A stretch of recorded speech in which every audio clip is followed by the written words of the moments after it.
The wind carried a low hum through Harrow's End, a sound that seemed to rise from the earth itself, threading through the clapboard houses and winding toward the dark wall of Blackwood Forest. It was the kind of night where the stars hid and the air tasted of damp moss and something sharper, like iron or fear. Elias Hawthorne sat on his porch, a lantern flickering at his feet, its light barely touching the shadows that clung to the tree-line. His hands gripped a worn photograph of his daughter, Clara, her smile bright against the faded paper. 3 days ago, the town had searched, as it always did, with dogs and lanterns, but Elias knew the stories. Blackwood didn't just take children, it kept them. He'd heard the tales since he was a boy. Children who wandered too close to the forest and never came back, their names whispered in hushed tones at church suppers. The elders spoke of a curse or a spirit or something older than both, but they never named it. Only the returned children, rare as they were, hinted at the truth. Decades ago, a boy named Samuel had stumbled out of Blackwood, his skin pale, his voice a monotone hum. He'd spoken of a choir in the trees, of eyes that watched from the roots. Within weeks, he was gone, withered away like a leaf in winter. The town buried him and his words. But the forest remembered. Now, Clara was gone, and Elias felt the weight of those stories pressing against his chest, each one a stone he couldn't lift. The lantern sputtered, and Elias raised his eyes to the forest. The hum was louder now, not just a sound but a pulse vibrating in his bones. He stood, the photograph slipping to the porch floor, and took a step toward the tree-line. "Clara," he whispered, his voice swallowed by the night. The trees seemed to lean closer, their branches weaving patterns against the sky. He'd searched for her every day, combing the forest's edge, calling her name until his throat burned.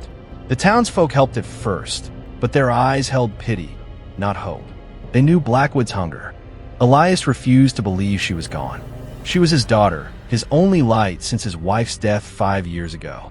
He'd find her, no matter what the forest did. A knock broke the silence. Sharp and sudden, Elias spun toward the door, his heart lurching. He crossed the porch in 2 strides and flung the door open. There she was, Clara, standing in the lantern's glow, her dress torn, her hair tangled with leaves. Her skin was ghostly pale, her lips cracked, but it was her eyes that stopped him cold. They were empty, like polished glass, reflecting nothing. "Clara," he choked, dropping to his knees. He pulled her into his arms, expecting tears, warmth, anything. But she was stiff, her body unyielding. She didn't speak, didn't cry. Instead, she hummed a low, melodic drone that seemed to come from somewhere deep within her, a sound that made the air feel heavy. "Clara, what happened? Where were you?" Elias searched her face, but she only stared past him, toward the forest. He carried her inside, setting her on the couch, his hands trembling as he checked for injuries. Her skin was cold, her pulse faint but steady. She was alive, but something was wrong. He grabbed a blanket, wrapping it around her, and tried again. "Talk to me, sweetheart. Please." Clara's lips parted, but no words came. The hum grew sharper, filling the room, and Elias felt a prickle at the base of his neck, as if the sound itself were watching him. She moved then, sliding off the couch to the floor. Her fingers traced the wooden boards, slow at first, then faster, scratching at the grain. Elias knelt beside her, his breath catching as he saw the pattern emerge. Loops and whirls, like roots or vines, carved with her nails. "Clara, stop," he said, grabbing her hands. Her skin was ice, and for a moment, her eyes met his. They weren't empty anymore. Something looked back, something that wasn't his daughter. The hum faltered, then resumed, softer now as if satisfied. Clara pulled her hands free and resumed carving, her movements precise, almost ritualistic. Elias stumbled to the kitchen, splashing water on his face, trying to steady his thoughts. She was back. That was what mattered. But the stories gnawed at him. Samuel, the returned children, the things they'd said before they faded. He glanced at Clara, still carving, her hum a constant thread in the air. The forest had let her go, but why? Blackwood never gave without taking. He remembered his grandmother's warnings, her tales of a presence in the wood, something that wove lives like threads in a tapestry. The Weaver, she'd called it, her voice trembling. Elias had thought it a fairy tale, a story to keep children from straying. Now, he wasn't sure. The next morning, Harrow's Inn buzzed with news of Clara's return. Neighbors knocked, offering food and prayers. But their eyes lingered on Clara, wary. She sat at the kitchen table, staring at her hands, humming softly. When a neighbor's child asked her what she'd seen in the forest, Clara's head snapped up, her voice a whisper. "The choir," she said. "They're still singing." The room fell silent, and the neighbor hurried her child away. Elias watched Clara, his stomach twisting. She wasn't just changed. She was a stranger in his daughter's skin. That night, he found her standing at the window, staring at Blackwood. The hum was louder, joined by a faint rustle, like leaves brushing stone. "Clara," he said, touching her shoulder. She turned, her eyes glinting in the dark. "They want more," she said, her voice flat. "The Weaver's hungry." Elias froze. The name from his grandmother's stories now a blade in his chest. He pulled Clara away from the window, locking it tight, but the hum followed, seeping through the walls. Something was coming. Elias could feel it, a pressure building in the air, a shadow stretching from the forest. Clara was back, but she'd brought something with her, something that watched, waited, and hungered. The Weaver was out there, its roots deep in Harrow's End, and Elias would have to face it to save his daughter. Blackwood wasn't just a forest. It was alive and it was calling. Chapter 1. The Whispering Edge. The air in Harrow's End carried a damp chill, the kind that seeped into bones and lingered like an unwelcome guest. Blackwood Forest loomed at the town's edge, its trees gnarled and twisted, their branches knitting a canopy so dense it swallowed the sun. The forest was silent tonight, but not the silence of peace. It was the hush of something holding its breath. Elias Hawthorne sat on the warped steps of his porch, a tin mug of cold coffee in his hands, his eyes fixed on the treeline. The lantern at his feet cast a feeble glow, its light devoured by the shadows that clung to the forest like a second skin. 3 days ago, his daughter Clara had vanished into those woods, her laughter snuffed out as if Blackwood had reached out and claimed her. Elias hadn't slept since, his mind a tangle of dread and memory. Her red scarf, her bright smile, the way she'd run toward the trees during a game of chase. The townsfolk had searched, their lanterns bobbing like fireflies, but their calls grew faint by the second day. They knew the stories. Blackwood took children, and it rarely gave them back. Elias was 40, his face etched with lines from a life of labor and loss. His wife, Mary, had died 5 years ago, her body wasted by a fever that no doctor could name. Clara was all he had left, a 10-year-old spark who could make him laugh even on the darkest days. Now she was gone, and the forest seemed to mock him, its silence louder than any scream. He'd heard the tales since childhood, children who strayed too close to Blackwood and vanished, their names erased from the town's memory. The elders spoke of a curse or a spirit, but they never lingered on details. Only the returned children, few and far between, offered glimpses of the truth. Samuel, a boy from decades ago, had stumbled out of the forest, his eyes hollow, his voice a hum that made dogs howl. He'd spoken of a choir in the trees, of roots that moved like fingers. He was dead within weeks, and Harrow's End buried his story with him. Elias had thought it folklore, a warning for reckless kids. Now he wasn't so sure.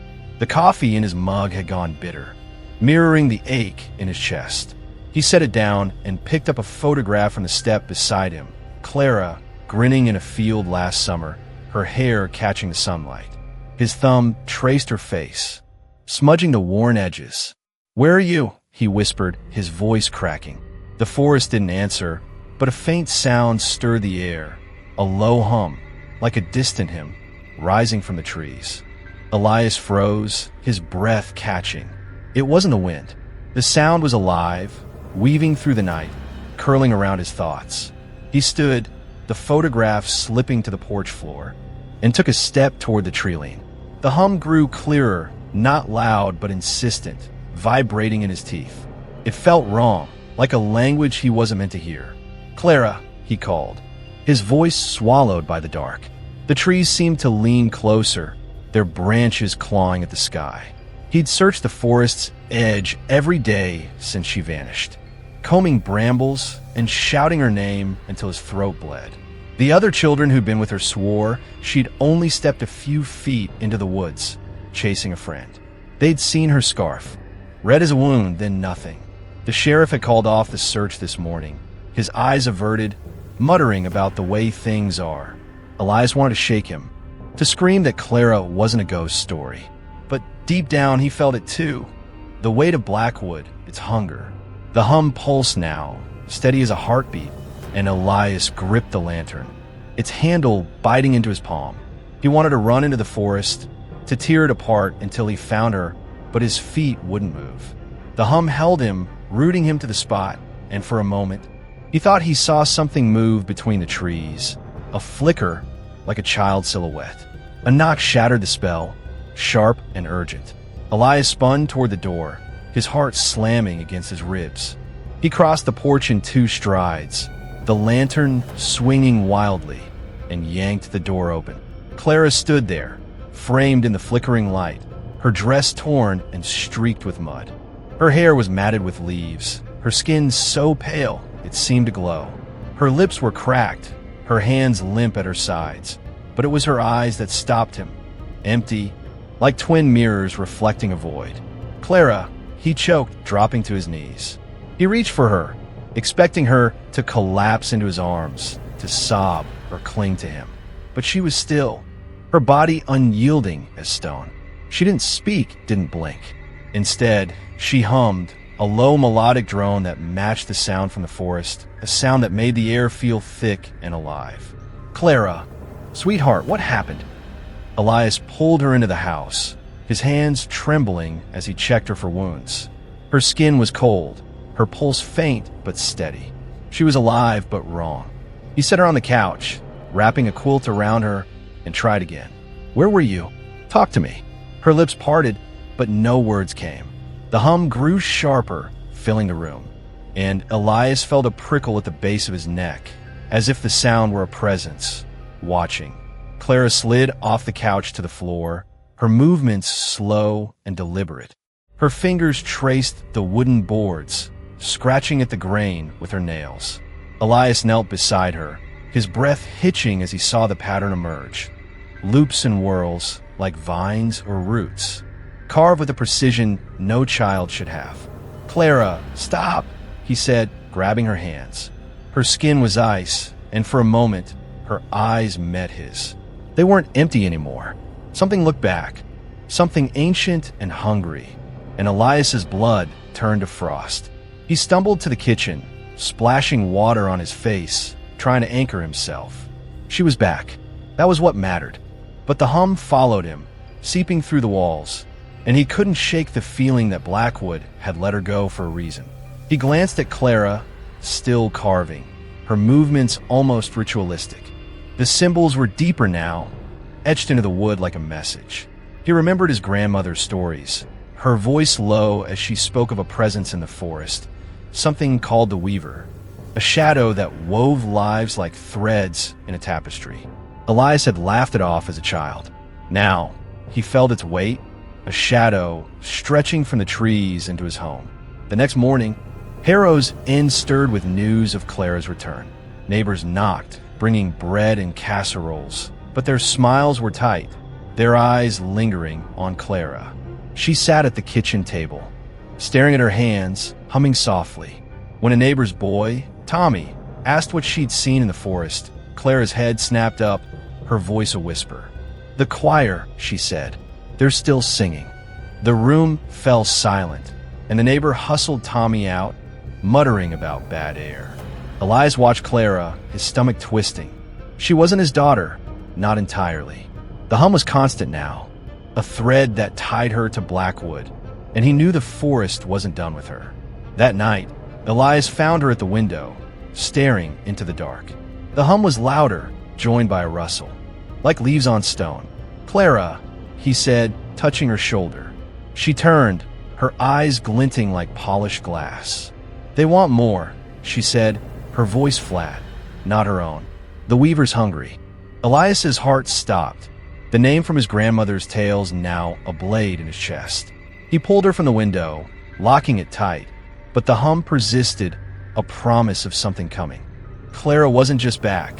She'd brought the force with her, and Blackwood was watching. Elias Hawthorne hadn't slept in days, but sleep was a distant dream now, chased away by the hum that clung to his daughter like a shadow. The morning sun barely pierced the fog that draped Harrow's End, casting the town in a sickly pallor. Clara sat at the kitchen table, her small hands folded, her eyes fixed on nothing. The symbols she'd carved into the floorboards last night gleamed in the dim light, their loops and whirls seeming to pulse with a life of their own. Elias had tried to sand them away at dawn, but the wood resisted, as if the marks were rooted deeper than his tools could reach. The hum was softer now, a faint drone that ebbed and flowed with Clara's breaths, but it never stopped. It was in the walls, the air, his skull, a constant reminder that Blackwood Forest hadn't let her go. She was here, in his home, but she wasn't his Clara. Not entirely. He poured coffee, the pot shaking in his hands, and glanced at her. "Clara, you hungry?" he asked, his voice rough from shouting her name into the woods for days. She didn't answer, didn't even blink. Her dress, still torn from the forest, hung loosely on her frame, and her skin was so pale it seemed translucent, veins faintly visible like threads beneath. He set a plate of toast in front of her, but she only stared, her fingers twitching as if tracing invisible patterns. The hum sharpened for a moment, and Elias's skin prickled. He wanted to grab her, shake her, beg her to speak, to be his daughter again. But those eyes, empty one moment, glinting with something else the next, kept him at a distance. He'd lost Mary to fever. He couldn't lose Clara to whatever this was. The town was no help. Neighbors had stopped by all morning, their casseroles and condolences a thin veil over their fear. They looked at Clara like she was a ghost, their whispers trailing behind them as they left. "She's back, but she's not right," one woman had muttered, thinking Elias couldn't hear. Like Samuel all those years ago. The name stung, dragging up memories of his grandmother's stories. Samuel, the boy who'd returned from Blackwood, humming and strange, dead before the month was out. Elias had been a child then, too young to understand the town's silence, the way they'd buried Samuel's name with his body. Now, that silence felt like a conspiracy, a wall between him and the truth about his daughter. He needed answers, not prayers or pity. The town library, a sagging building at the edge of Harrow's End, was his only lead. It held the town's records, births, deaths, and the unspoken history no one dared write down. If Blackwood had a secret, it was there, hidden in dusty ledgers or forgotten journals. Elias kissed Clara's forehead, her skin cold against his lips, and said, "I'll be back soon, sweetheart. Stay here." She didn't respond, but the hum followed him to the door, a warning he couldn't shake. He locked the house, something he'd never done in Harrow's End, and headed out, the fog swallowing his footsteps. The library smelled of mildew and old paper, its shelves bowed under the weight of decades. Martha, the librarian, was older than the town itself, her eyes sharp despite her frail frame. She sat behind the counter, knitting, the click of her needles a steady rhythm. "Elias," she said, not looking up. "Heard Clara's back. A miracle." Her tone was flat, and Elias caught the flicker of unease in her face. "I need the town records," he said, keeping his voice steady. "Anything about the forest, the children." Martha's needles paused, and she met his gaze, her lips thinning. "Some things are best left alone," she said, but when Elias didn't budge, she sighed and pointed to a locked door at the back. "Old records are there. Don't expect to find comfort." The room was a crypt of paper, stacks of ledgers and journals yellowed with age. Elias lit a lantern, its glow barely cutting the gloom, and started searching. The records were a mess, birth certificates mixed with council minutes, death notices scribbled in fading ink.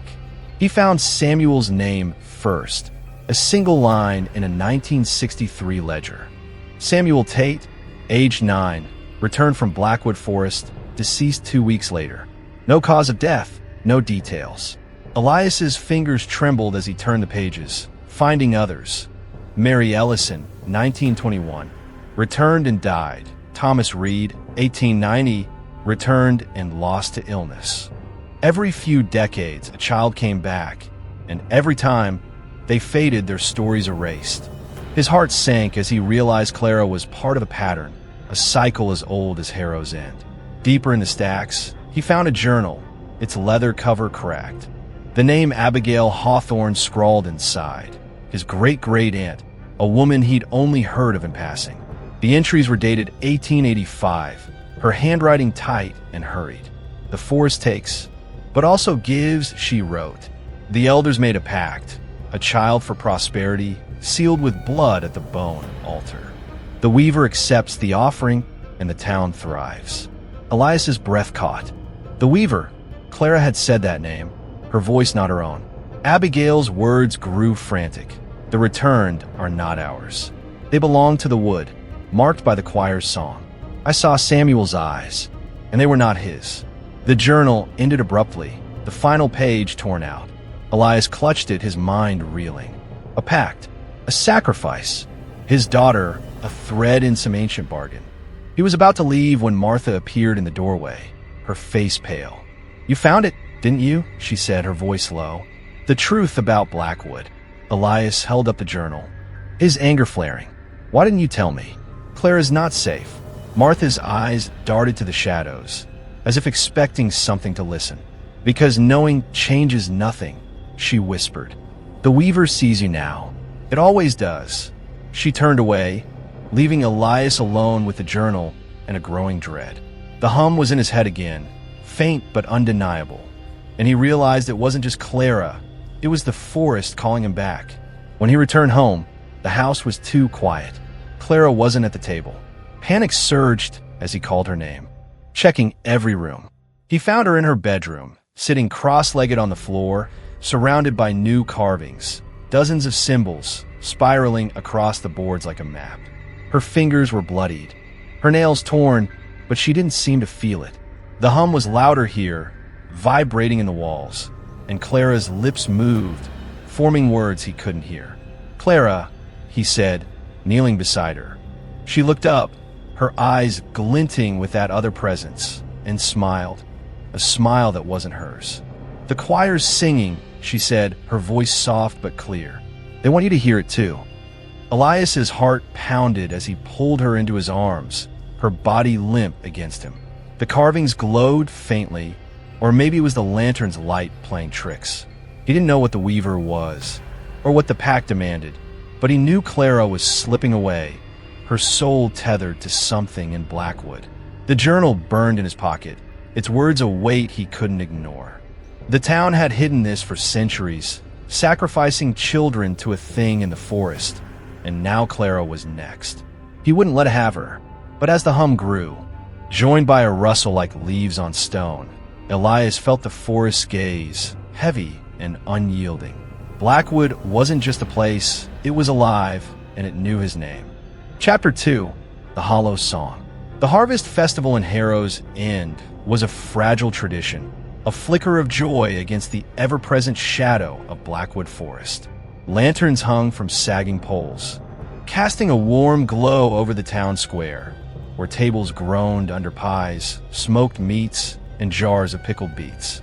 Children darted through the crowd, their laughter sharp and fleeting, while fiddles played a tune that tried too hard to be merry.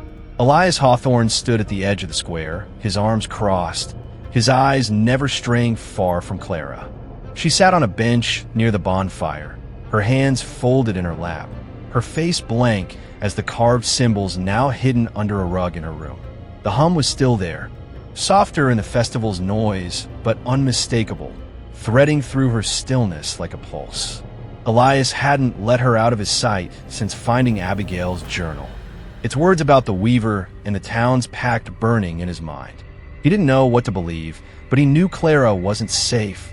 Not here, not anywhere near the forest. The air smelled of wood smoke and cider, but beneath it lingered a damp, earthy scent, like soil turned after a storm. Blackwood loomed just beyond the town, its trees clawing at the twilight sky, their branches swaying though no wind stirred. Elias felt their weight, a pressure that hadn't left him since Clara's return 3 days ago. The townsfolk move around him, their smiles tight, their voices too loud, as if trying to drown out the forest's presence. They'd whispered about Clara all day, how she was back, how she was different, how it was like Samuel all over again. Elias wanted to scream at them, to demand why they kept the pact a secret, but he couldn't. Not yet. The journal was proof of something, but not enough to confront a town that had buried its sins for centuries. Clara hadn't spoken since last night, when she'd whispered about the choir and the weaver. She ate little, slept less, and her eyes, those empty, glinting wells, followed the treeline even now, as if answering a call only she could hear. Elias had locked the journal in his desk, its pages heavy with questions he wasn't ready to face. A pact, a sacrifice, a thing in the forest that took children and returned them wrong. He tried to talk to Martha again, but the librarian had shut the library door in his face, her eyes wide with fear. "Leave it be, Elias," she'd hissed. For her sake. But he couldn't. Not when Clara's hands still traced invisible patterns, her hum a constant thread tying her to Blackwood. A shout broke his thoughts. Across the square, a group of children played tag, weaving through the crowd. Tommy Grayson, an 8-year-old with a mop of red hair, led the pack, his grin wide as he dodged his friends. Elias watched, a pang in his chest. Clara used to run like that, her laughter brighter than the lanterns. Now she sat, still as stone, her red scarf loose around her neck. Tommy's mother, Sarah, called to him from a table, her voice drowned by the fiddles. "Stay close, Tommy." He waved her off, darting toward the edge of the square, where the lantern's light faded and the forest shadow began. Elias's stomach twisted. He wanted to call out, to pull Tommy back, but he didn't. It was just a game, just a festival, nothing more. The music faltered, a bow scraping off key, and Elias's breath caught. The hum was back, louder now, rising from the direction of the forest. It wasn't Clara's hum. It was deeper, richer, a chorus of voices woven together, drifting through the air like smoke. He glanced at Clara, and his heart stopped.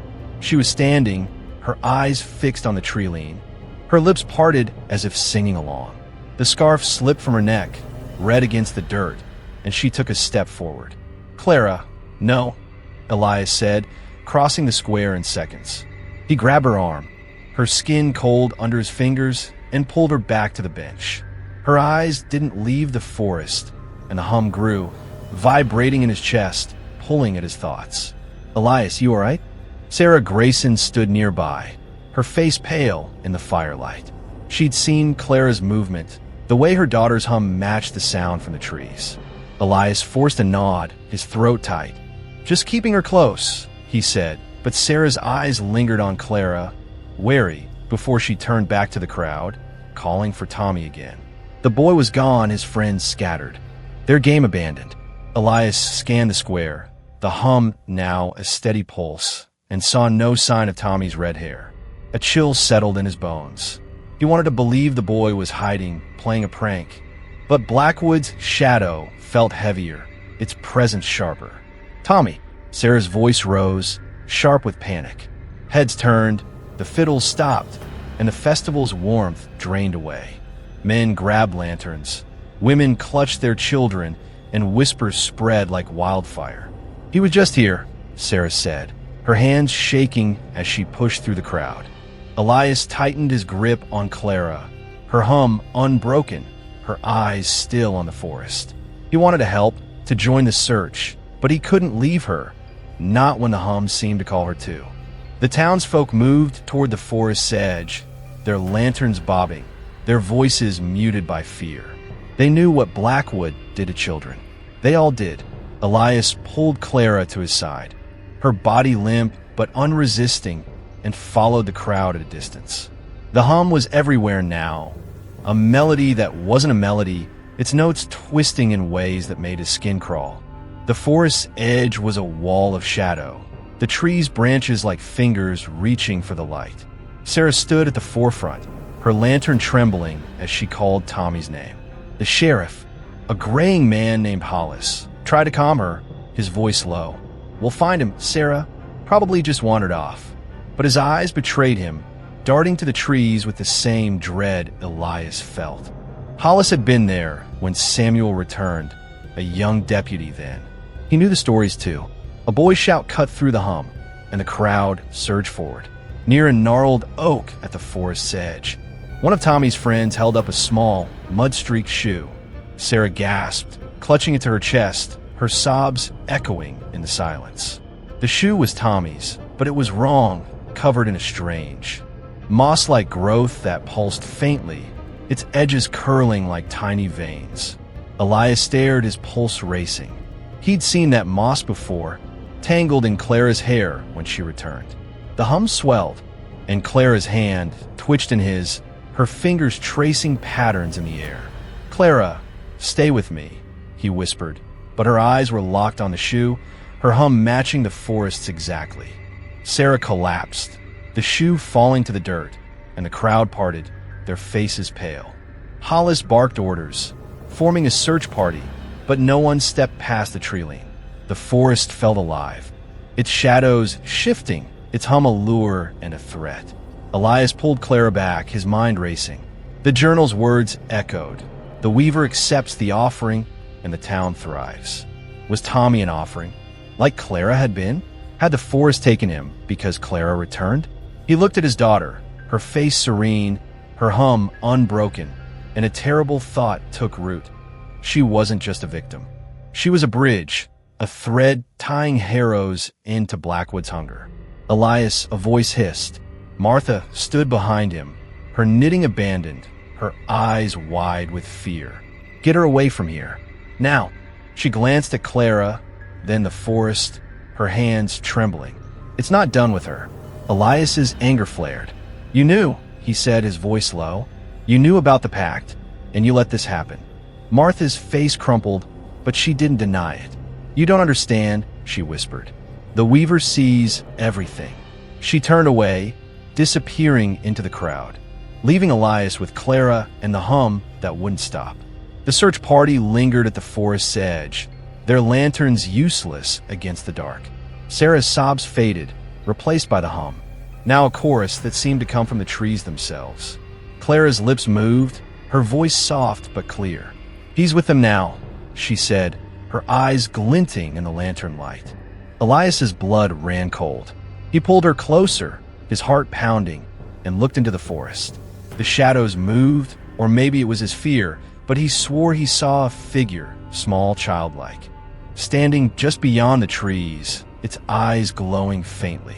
The hum sang on, and Elias knew Blackwood wasn't just a forest. It was a trap, and Clara was still caught in its weave. The lanterns of the search party flickered like dying stars against the impenetrable dark of Blackwood Forest. The hum from the trees had grown into a chorus, a discordant melody that seemed to weave through the bones of everyone standing at the forest's edge. Elias Hawthorne held Clara tightly, her small frame rigid in his arms, her hum a perfect echo of the sound emanating from the woods. Tommy Grayson's shoe lay in the dirt where Sarah had dropped it, its leather encrusted with that strange, pulsing moss that seemed to writhe under the lantern light. The crowd was silent now, their faces pale, their eyes avoiding the tree-line. Sheriff Hollis muttered orders, but his voice lacked conviction, and no one moved closer to the forest. They all knew what Blackwood was, even if they wouldn't say aloud. Elias felt it too, a presence heavy and watchful, its gaze pressing against his skin like damp earth. Clara's words echoed in his mind. "He's with them now." Her voice had been flat, not her own, and her eyes had glinted with that other presence, the one Elias had seen since her return. The journal he'd found in the library, Abigail's journal, burned in his memory, It's talk of the Weaver and a pact that traded children for prosperity. Tommy's disappearance felt like a continuation, a new thread in Blackwood's endless tapestry. Elias glanced at Clara, her face serene, her hum unbroken, and a sick certainty settled in his gut. The forest hadn't just taken Tommy. It was using Clara, binding her to its will, and now it wanted more. He tightened his grip on her, his knuckles white, and scanned the crowd for Sarah. She knelt by the shoe, her hands hovering over it as if afraid to touch it again, her sobs swallowed by the hum. "Elias, take her home," Hollis said, appearing at his side. The sheriff's face was haggard, his eyes darting to Clara with unease. "This ain't no place for her." Elias bristled, his anger flaring. "And where's safe, Hollis? You know what this is. You were there for Samuel." The sheriff's jaw tightened, but he didn't deny it. "We'll find Tommy," he said, his voice hollow. "Go home." Elias wanted to argue, to demand why the town kept its secrets, but Clara's hum sharpened, cutting through his thoughts. She was staring at the shoe, her fingers twitching, tracing patterns in the air. He couldn't stay here, not with her like this. He nodded curtly and pulled Clara away, her steps mechanical, her scarf trailing in the dirt. The walk back to their house was a blur, the hum following them like a shadow. Harrow's End was quiet now, the festival abandoned, its lanterns left to burn out.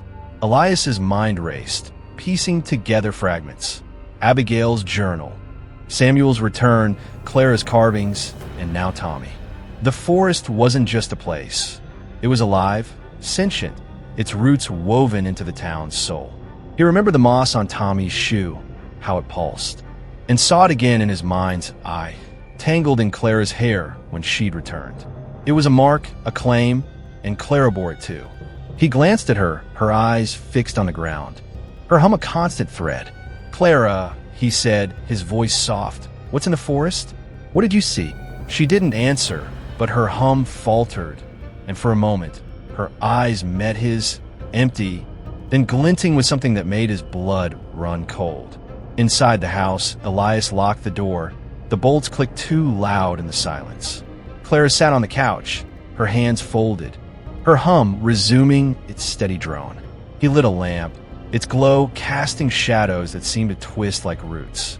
The carvings in her room were still there, hidden under the rug, but he could feel them, as if they pulsed with the same life as the moss. He pulled Abigail's journal from his desk, its leather cover warm under his fingers, and opened it to the last page he'd read.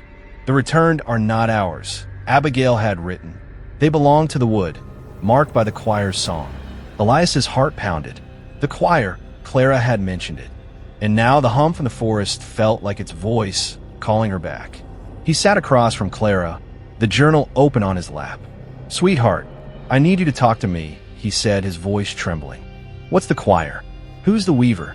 Clara's hum didn't waver, but her fingers moved, tracing invisible symbols on her dress.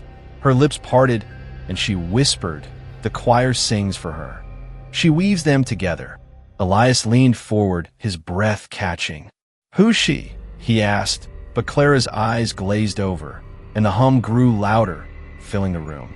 He stood, pacing, his hands raking through his hair. The Weaver wasn't just a story. It was real, and it had Clara in its grasp. Tommy's disappearance was proof the cycle was continuing, and Elias was running out of time to stop it. A knock at the door startled him. He hesitated, then opened it to find Sarah Grayson, her face streaked with tears, her hands clutching Tommy's shoe. The moss had spread, curling around the laces, its pulse faint but visible. "Elias," she said, her voice breaking, "you know something?" Clara came back. "Tell me what's happening." Elias's throat tightened. He wanted to tell her everything, the journal, the pact, the Weaver, but the words stuck. Sarah's eyes flicked to Clara, who sat unmoving, her hum a steady drone. "She's not right," Sarah whispered, stepping back. "What did you bring back with her?" Elias shook his head, his voice hoarse. "I don't know, Sarah. I'm trying to find out." She nodded. Her gaze haunted and left. The shoe clutched her chest.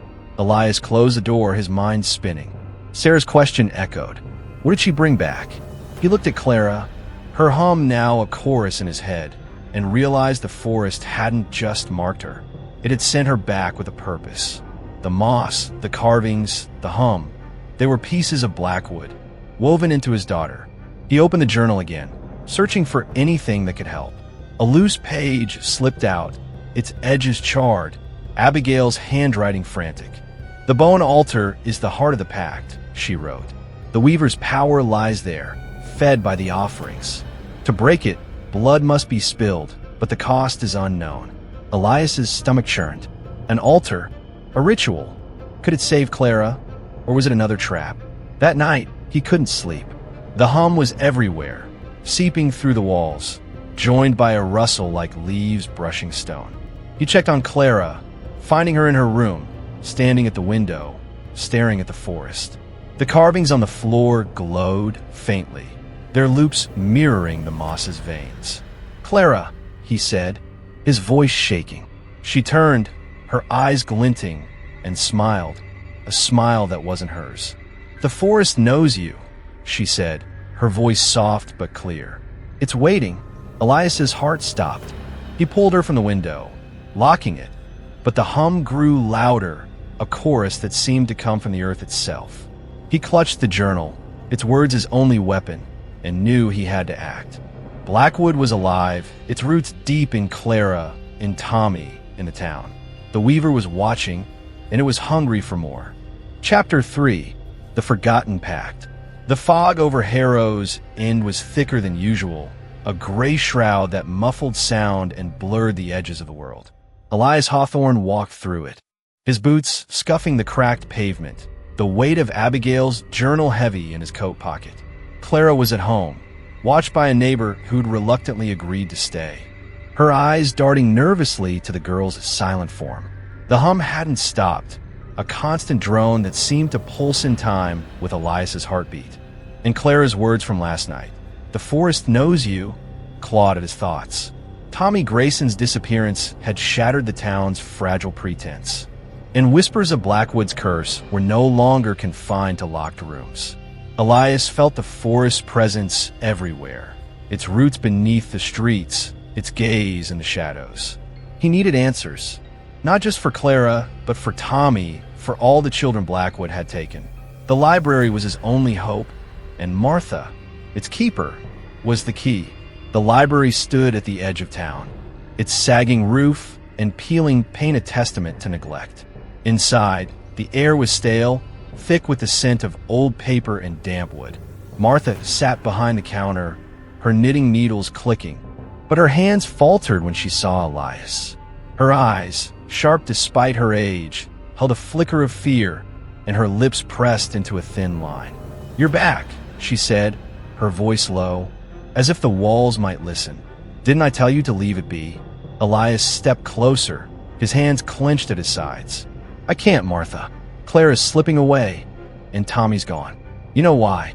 He pulled the journal from his pocket, its leather cover worn but intact, and set it on the counter. "Abigail wrote about a pact. The weaver. Tell me what it means." Martha's needles stopped, and for a moment, the only sound was the faint hum that seemed to follow Elias everywhere. She stared at the journal, her face pale, then pushed it back toward him. "You don't know what you're asking," she said, her voice trembling. "Some truths are better buried." Elias leaned forward, his anger rising. "My daughter's carving symbols into the floor. She's humming something that's not human." Tommy's shoe was covered in moss that moved. Burying the truth won't save them. Martha's eyes darted to the shadows, and she stood, her frail frame moving with surprising speed to lock the library door. "Keep your voice down," she hissed. "It hears." She led him to the back room, the same crypt of records where he'd found the journal. The lantern's light barely touched the stacks, and the air felt heavier, as if the room itself resented their presence. Martha pulled a chair to a cluttered table and sat, her hands twisting together. "You want the truth?" she said, her voice barely above a whisper. "Fine, but don't blame me when it follows you home." Elias sat across from her, the journal open in his hands, its pages a lifeline. Martha's gaze drifted to the ceiling, as if seeing something beyond the library's walls. Harrow's Inn wasn't always like this, she began. 200 years ago, it was a starving settlement, crops failing, winters killing more than they spared. The founders were desperate, praying to anything that'd listen. She paused, her fingers tracing the table's grain, and Elias leaned closer, his heart pounding. They found something in Blackwood, she continued. Not God, not the devil, but older. The Weaver, they called it, though it's got no true name. It spoke through the trees, through dreams, offering a deal. Prosperity for the town, fields that'd never fail. In exchange for a child every generation. One soul, given freely, to join its choir. Elias's stomach churned, Abigail's words echoing. The Weaver accepts the offering. They agreed, he asked, his voice hoarse. Martha nodded, her eyes distant. They built an altar of bones deep in the forest, sealed the pact with blood. The town thrived. But the children who came back, they weren't right. Marked, bound to the wood, their voices its voice. Elias gripped the journal, his knuckles white. Clara, he said, the name a wound. She's one of them. Martha's face softened, but her voice was hard. She's a thread in its weave, Elias. The Weaver sends him back to remind us, to keep the pact alive. Samuel, Mary Ellison, all the others, they carried its song, and they faded when their purpose was done. Elias's anger surged. Purpose? She's my daughter, not some offering. Martha's eyes met his, unflinching. You think I don't know loss? My brother was one of them, taken in 42. He came back humming, just like Clara. I watched him waste away, and I learned, you can't fight the forest. The hum was louder now, or maybe it was in his head, a chorus that seemed to mock her words. Elias stood, pacing, his mind racing. Abigail wrote about an altar, he said, a way to break the pact. Martha's face went white, and she grabbed his arm, her grip surprisingly strong. Don't, she said. The altar's its heart, guarded by things you can't imagine. Blood breaks the pact, but it demands more than you can give. Elias shook her off, his voice steady despite his fear. I'll give anything for Clara. Martha's eyes filled with tears, but she didn't speak, only pointed to a locked cabinet in the corner. If you're fool enough, look there, but don't say I didn't warn you. Elias crossed the room, his hands shaking as he pried open the cabinet's rusted lock. Inside were journals, letters, and a single photograph, faded and creased. A group of children, their eyes hollow, standing at Blackwood's edge. One held a carved symbol, identical to Clara's. He found a letter, its ink smudged. Dated 1921. The Weaver's choir grows, it read. The returns speak of a crown of roots, a throne where she waits. We cannot stop it. Elias's breath caught. A crown of roots. Clara had drawn something like it, a twisted shape in her carvings. He tucked the letter into the journal, his resolve hardening. The Weaver was real, and it was in Clara, in Tommy, in the town's silence. As he turned to leave, Martha grabbed his sleeve, her voice a whisper. It's watching you now, Elias. You've stirred it. The hum swelled, vibrating in the walls. And for a moment, the shadows seemed to twist, forming shapes that weren't there. Elias pulled free, his heart racing, and left the library, the journal a weight against his chest. The fog outside was thicker, the forest silhouette sharper, its trees leaning closer. He felt eyes on him, not human, not animal, but something older, woven into the earth itself. Clara was waiting, her hum tying her to Blackwood, and now Elias was part of its design. The Weaver knew his name, and it was calling him to the altar. Clara's bedroom was a shrine to the forest's will, though Elias Hawthorne refused to admit it. The floorboards, once polished oak, were now a canvas of her carvings, spiraling loops and whirls that seemed to shift in the lamplight, as if alive. He'd covered them with a rug after the first night, but Clara had torn it away, her bloodied fingers tracing new patterns with a precision that chilled him. The hum was constant now, a low, melodic drone that pulsed through the house, matching the rhythm of her breaths. Elias stood in the doorway, watching her sleep, or what passed for sleep. She lay on her side, her eyes half open, glinting in the dark, her lips moving faintly as if whispering to someone unseen. The red scarf she'd worn when she vanished hung on the bedpost, its edges frayed, stained with that strange, pulsing moss he'd seen on Tommy's shoe.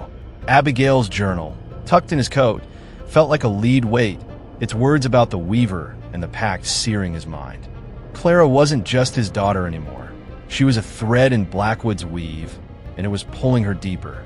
He'd left the library an hour ago, Martha's warnings echoing. It's watching you now. The fog had followed him home, curling around Harrow's Inn like a living thing, and the hum had grown louder, a chorus that seemed to come from the earth itself. Elias had locked the doors, checked the windows, but the house felt porous, as if the forest's roots could slip through the cracks. Clara's behavior was worsening, each day stripping away more of the girl he knew. She barely ate, her skin paler, her veins faintly visible like roots beneath her flesh. Yesterday, she'd drawn a map on her bedroom wall, scratching it with a nail, twisted paths, and a central shape. A throne or crown, ringed with symbols. When he'd asked what it was, she'd only hummed, her eyes distant, and whispered, "The choir's home." Elias sat at the kitchen table, the journal open before him, the letter from 1921 beside it. The returns speak of a crown of roots. It read, "A throne where she waits." The photograph from the library haunted him. Those children, their hollow eyes, one holding a symbol like Clara's. He turned to Abigail's journal, searching for anything to explain Clara's words, her drawings. A loose page caught his eye, its edges brittle. Dated 1886, a year after Abigail's last entry. "The boy, Samuel, returned last night," she wrote. "His voice is not his own, a hum that makes the air heavy. He speaks of the choir, of a lady in the roots who weaves their souls. The elders say he's a warning, a reminder of the pact, but I saw his hands, marked with symbols like the altar's carvings. He carved a crown of roots into the chapel floor before he died. I fear the weaver's hunger grows." Elias's heart sank. Samuel, the boy Martha had mentioned, had been like Clara, returned, marked, and lost. The crown of roots in Abigail's journal matched Clara's drawing, and the choir was no metaphor. It was Blackwood's voice binding the children to the Weaver. He glanced at Clara's door, the hum louder now, vibrating in the walls. She was awake. He knew it, her eyes on the forest even through the walls. He needed to see her carvings again to understand the map, the crown. He grabbed a lantern and entered her room, the air thick with the scent of earth and moss. Clara sat on the floor, cross-legged, her fingers tracing new symbols, her hum a steady thread. "Clara," he said, his voice soft, "what are you drawing?" Her head tilted, her eyes glinting, and she whispered, "The choir's path. It leads to her." He knelt beside her, the lantern's light revealing the map's details, paths winding through trees, a central shape like a throne, its edges spiked with roots. The symbols matched those in Abigail's journal, and the moss from her scarf seemed to pulse in rhythm with her hum. "Who's her?" he asked, his throat tight. Clara's smile was wrong, too wide, her voice a hiss. "The Weaver. She sings and we answer." Elias's blood ran cold. He grabbed her hands, stopping her carving, but her skin was ice, her pulse faint. "You're not hers," he said, his voice breaking. "You're mine." Clara's eyes softened for a moment, a flicker of his daughter, but the hum swelled, and she pulled free, resuming her work. Elias stood, his mind racing. The journal mentioned an altar, a place where the pact was sealed. If Clara's map led there, it might hold answers, or a way to break the Weaver's hold. He tucked the journal into his coat and checked the window, the fog pressing against the glass, the forest silhouette sharper than it should be. A rustle came from outside, like leaves on stone, and the hum shifted, a chorus now, voices weaving together. He locked Clara's door, his hands shaking, and returned to the kitchen, spreading the map from her wall, copied on a paper, beside Abigail's journal. The paths were precise, leading to a clearing marked with a crown of roots. He had to find it, but not alone. Martha had warned of things guarding the altar, and Clara's hum suggested the forest was watching. A knock startled him. Sarah Grayson stood at the door, her face haggard, Tommy's shoe in her hands. The moss had spread, curling up her wrists, pulsing faintly. "Elias," she said, her voice trembling. "I found this in his room. It wasn't there before." Elias stared, the moss identical to Clara's, its pulse matching the hum. "Sarah, you need to stay away from the forest," he said, but she shook her head, tears falling. "I heard him, Elias, in the trees. He's calling me." Elias's stomach churned. The Weaver wasn't just taking children, it was reaching into the town. Through Clara, through Tommy's shoe, through Sarah. He took the shoe, its moss warm under his fingers, and promised to help, though he had no plan. Sarah left, her steps unsteady, and Elias knew she'd go to Blackwood soon, drawn by the hum. He returned to Clara's room, finding her standing at the window, her fingers pressed to the glass. The carvings glowed faintly, their loops mirroring the moss's veins. "Clara," he said, his voice firm, "we're going to fix this." She turned, her eyes glinting, and whispered, "The choir's waiting." The hum surged, a wave that shook the house, and Elias felt the forest's gaze, heavy and unyielding. He clutched the journal, its words his only guide, and knew the altar was his next step. Blackwood was alive, its roots in Clara, in Sarah, in the town's silence. The Weaver was calling, and Elias was running out of time to answer. The night was a living thing, heavy with the weight of Blackwood's gaze. Elias Hawthorne sat in the dim glow of his kitchen, Abigail's journal open before him, its pages a map of dread. The hum was a constant now, a chorus that seeped through the walls of his home, tying Clara to the forest that loomed just beyond Harrow's End. Her carvings covered her bedroom floor, spiraling symbols that pulsed faintly, mirroring the moss that had crept into their lives, on Clara's scarf, on Tommy's shoe, on Sarah's trembling hands. The journal's words about the Weaver and the bone altar burned in his mind, but it was Clara's map, scratched into her wall, that haunted him most. A twisted path leading to a crown of roots, a throne where something waited. She'd spoken of the choir, of the Weaver. Her voice not her own, and Elias knew she was slipping away, her soul woven into Blackwood's design. He hadn't slept in days, his eyes hollow, his hands shaking as he traced the journal's brittle pages, searching for a way to save her. Clara was in her room, or so he thought. He'd locked her door after Sarah's visit, unable to bear the sight of her glinting eyes, her fingers carving endlessly. The hum had grown louder since then, a melody that wasn't a melody, its notes twisting in ways that made his skin crawl. He tried to talk to her, to reach the girl he loved, but her whispers, the choir's waiting, were a blade in his chest. The photograph from the library, those hollow-eyed children, flashed in his mind, one holding a symbol like Clara's. Samuel had carved a crown of roots before he died, and now Clara was following the same path, her map a guide to the forest's heart. Elias clutched the journal, its weight grounding him, and resolved to find the altar, to break the pact, no matter the cost Martha had warned of. A faint creak broke his thoughts. He froze, his breath catching. The hum was sharper now, vibrating in the floorboards, and the creak came again, soft, deliberate, from Clara's room. He stood, his heart pounding, and crossed the house, the lantern in his hand casting shadows that seemed to twist like roots. Her door was ajar, the lock unlatched, though he'd checked it twice. The room was empty, the bed unmade, the carvings glowing faintly under the rug she'd pushed aside. Her scarf was gone, and the window was open, the fog curling inside like a beckoning hand. "Clara," he whispered, his voice swallowed by the hum. Panic surged, and he ran to the window, peering into the night. A small figure moved in the distance, her red scarf a streak of blood against the fog, heading toward Blackwood. Elias grabbed his coat, the journal stuffed inside, and bolted out the door, the lantern swinging wildly.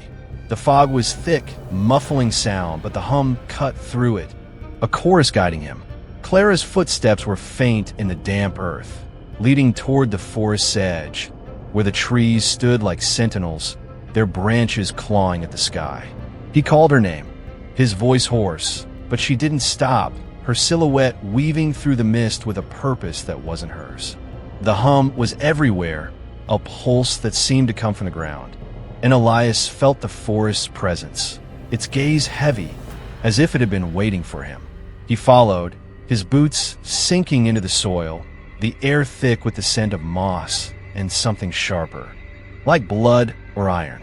Clara stopped at a clearing just beyond the tree line, a place Elias had never seen, though he'd searched these woods for days. A circle of stones stood there, each one etched with symbols that matched her carvings, their surfaces slick with that pulsing moss. The fog parted around the circle, as if afraid to touch it, and the hum was deafening now. A choir of voices that seemed to rise from the stones themselves. Clara stood at the center, her scarf trailing in the dirt, her hands raised as if in offering. She knelt, her fingers tracing the ground, and began to chant, words Elias didn't recognize, a language that felt ancient and wrong, its syllables twisting like the roots beneath her. The ground pulsed faintly, a heartbeat that matched her chant, and the moss on the stones glowed, its veins curling toward her. "Clara!" Elias shouted, stepping into the clearing. The air grew heavy, pressing against his chest, and the hum surged, a wave that nearly knocked him back. Clara didn't turn, her chant unbroken, her eyes glinting in the lantern's light. He crossed the circle, ignoring the stone's glow, and grabbed her shoulders, pulling her to her feet. Her skin was ice, her body limp, but her chant continued, the words spilling from her lips like a river. "Stop it," he said, shaking her. But her eyes were empty, reflecting something that wasn't there. The ground pulsed again, stronger now, and Elias felt a tug, as if the forest were pulling him down, its roots reaching for his soul. He stumbled back, dragging Clara with him, and the chant faltered, the hum softening but not stopping. He carried her out of the circle, her body light as a husk, and set her down on the grass, away from the stones. The fog closed in, the hum a low drone now, but the clearing felt alive, its stones watching. Clara's eyes fluttered, a flicker of his daughter returning, and she whispered, "The choir called me." Her voice was hers again, small and scared, and Elias's heart broke. He held her close, the lantern at his feet, and checked her hands, bloodied, her nails torn from carving the ground. The moss was on her fingers, pulsing faintly, and he wiped it away, his hands shaking. "You're safe," he lied, knowing the forest was still in her, its roots deep. The journal's words flashed. The bone altar is the heart of the pact. This circle wasn't the altar, but it was part of Blackwood's design, a place where the weavers will touch the world. Clara's map, her chant, her hum, they all led to the forest's heart, and Elias knew he had to follow, to find the altar before she was called again. He looked back at the stones, their symbols glowing faintly, and felt the forest's gaze, not just on Clara, but on him. The weaver had seen him, as Martha warned, and it was weaving him into its tapestry. He lifted Clara, her body limp, and carried her home, the hum following like a shadow. The fog thickened, the trees leaning closer, and Elias knew Blackwood was waiting, its hunger far from sated. Chapter 4. The Watching Shadows. The town hall of Harrow's End was a relic of better days, its wooden beams blackened by time, its windows clouded with grime. The air inside was thick with the scent of damp wool and fear, the kind that clung to the townsfolk as they gathered under flickering gas lamps. Elias Hawthorne stood at the back, his arms crossed. Clara pressed close to his side. Her hum was soft but unyielding, a thread weaving through the murmurs of the crowd.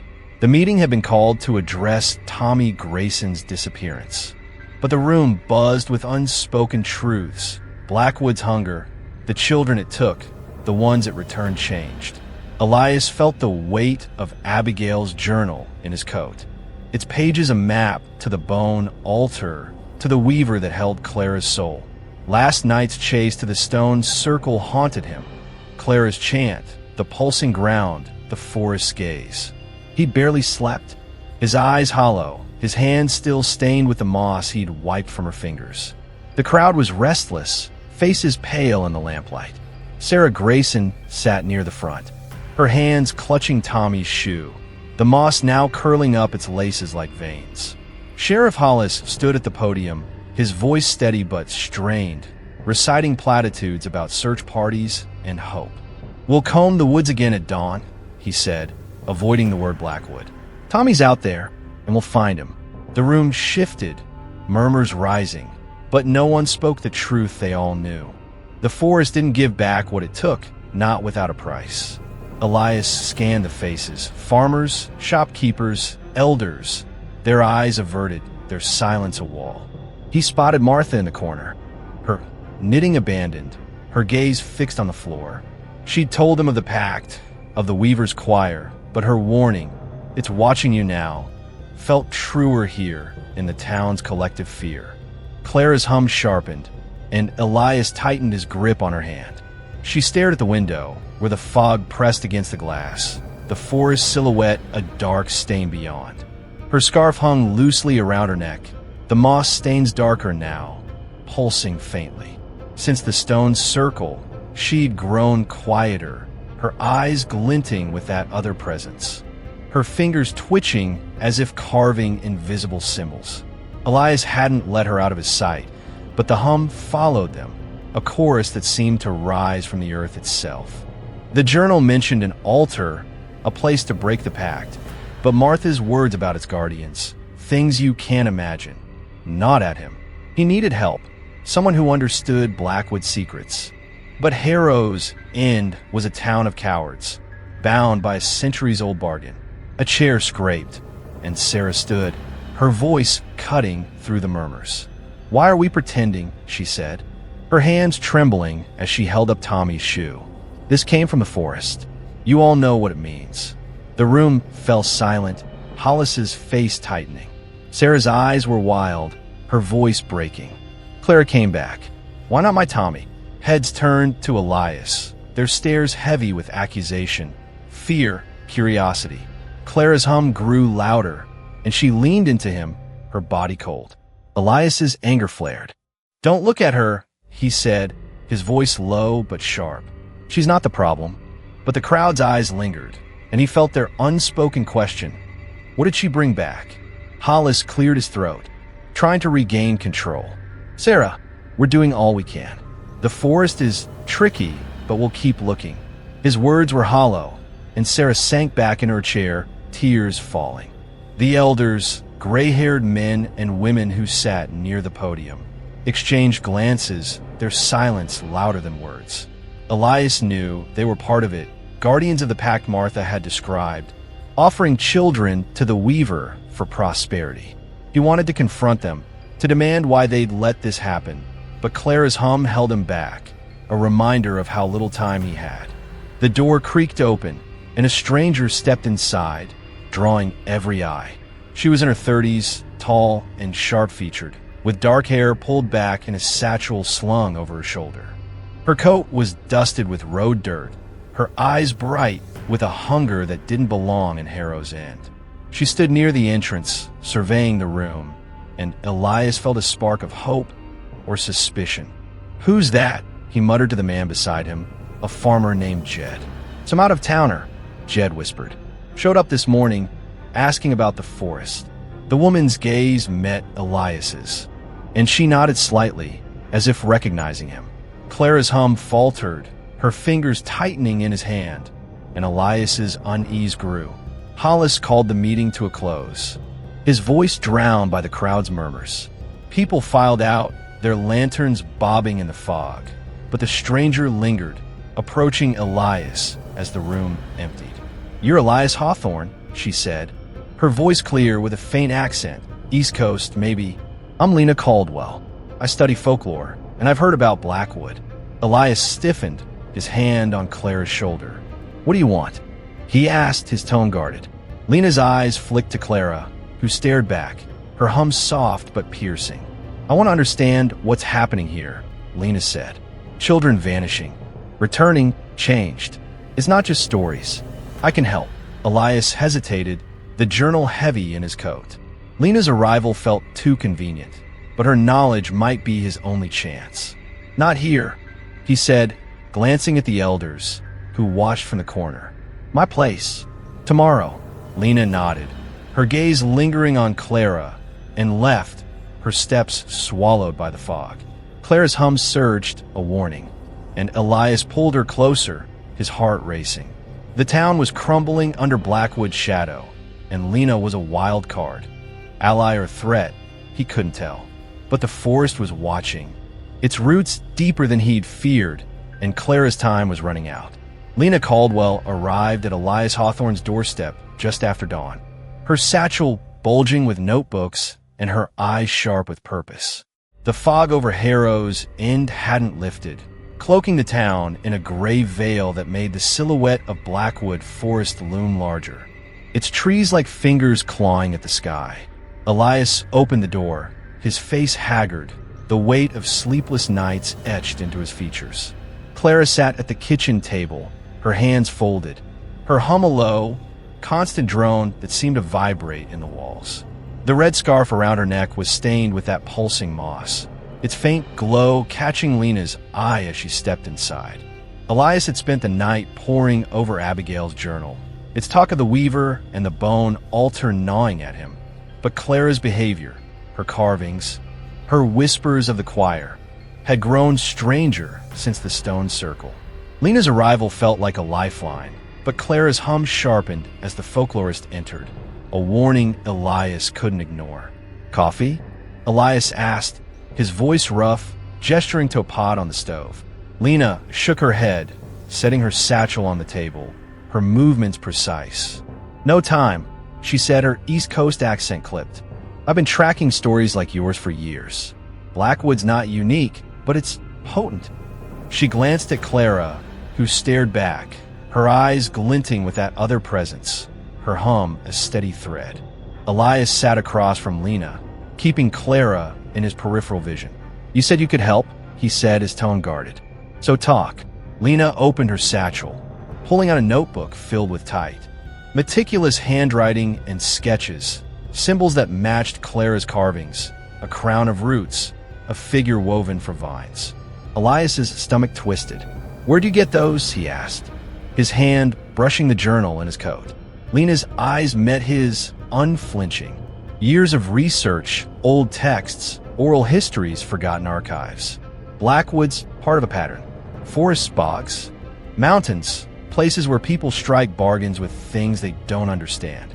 She flipped to a page titled The Weaver, its sketch showing a figure of roots and branches, eyes like knotholes, a crown of twisted vines.